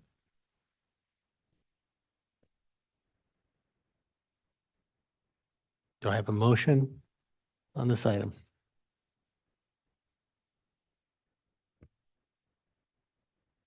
Mr. Mayor, Councilman Overton. move that we approve the Ada County and City of Meridian intergovernmental agreement for the collection and expenditure of developmental impact fees for Ada County Sheriff's Jail on development within the municipal boundaries of the City of Meridian. Second. Have a motion, a second, to approve item 7. Is there discussion? If not, all in favor, signify by saying aye. Aye. Opposed, nay. The ayes have it, and the item is agreed to. Next up is item 8, which is the Ada County Emergency Medical Service District, City of Meridian intergovernment agreement for the collection and expenditure of development impact fees for Ada County Emergency Medical Services District on development within the municipal boundaries of the City of Meridian. Do I have a motion? Mr. Mayor, Councilman Overton, can you say it that fast? I move that we approve the Ada County Emergency Medical Services District and City of Meridian intergovernmental agreement for the collection and expenditure of development impact fees for the Ada County Emergency Medical Services District on development within the municipal boundaries of the City of Meridian. Second. I have a motion that was faster and seconded. Is there any discussion? Mayor. Councilman Cavanagh. Wish you made a mistake, so we'd have to withdraw, do it again. But, No well done, well done, Mr. President. If not, all those in favor signify by saying aye. Aye. Opposed, nay. The ayes have it, and the item is agreed to. Council, at the end of future meeting topics, Mr. Mayor, Councilman Cavanagh. not a future meeting topic, but just a quick moment of privilege. Kurt, thank you for your service to the City of Meridian. I know we've got this to the 2-yard line on this big project that you and Steve have been working on. Thank you. I, as one who goes back and watches and reads the minutes of the Planning and Zoning Commission, I just appreciate the guidance and support you've given our Planning and Zoning Commission over the years. They're better because of your involvement, and you will certainly be missed here at the city. So best of luck in your retirement. Thank you. Mr. Mayor. 4 more years. Mr. Neri. Mr. Mayor, if I don't get this opportunity very often, so I do want to echo what Councilman Cavanagh said. I want to thank Kurt for his time with our office. I've had a long career and a privilege to work with lots of attorneys over the years, 2 of them in this room. And Kurt is one of the few, and Mr. Rutherford is another one that I've had the privilege of working with and having work for me, that I treasure and value all the advice and work and the value they brought to me and to our team and to our city. And I just want to thank him, and I don't get a chance because he doesn't come usually when I'm here. So I appreciate it. I want to make sure to note that and thank Mr. Rutherford for being here for the county too.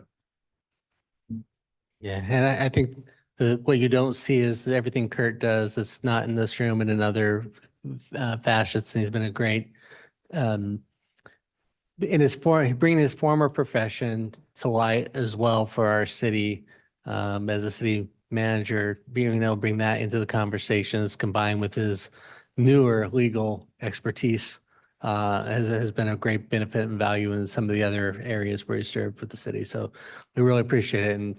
And I'll just say this, Steve, if you're looking for a different opportunity, the City of Meridian will be hiring. Shots fired. You got to take an opportunity when you see it. So with that, do I have a motion? Mr. Mayor, I move that we adjourn. Second. Motion second to adjourn. All in favor,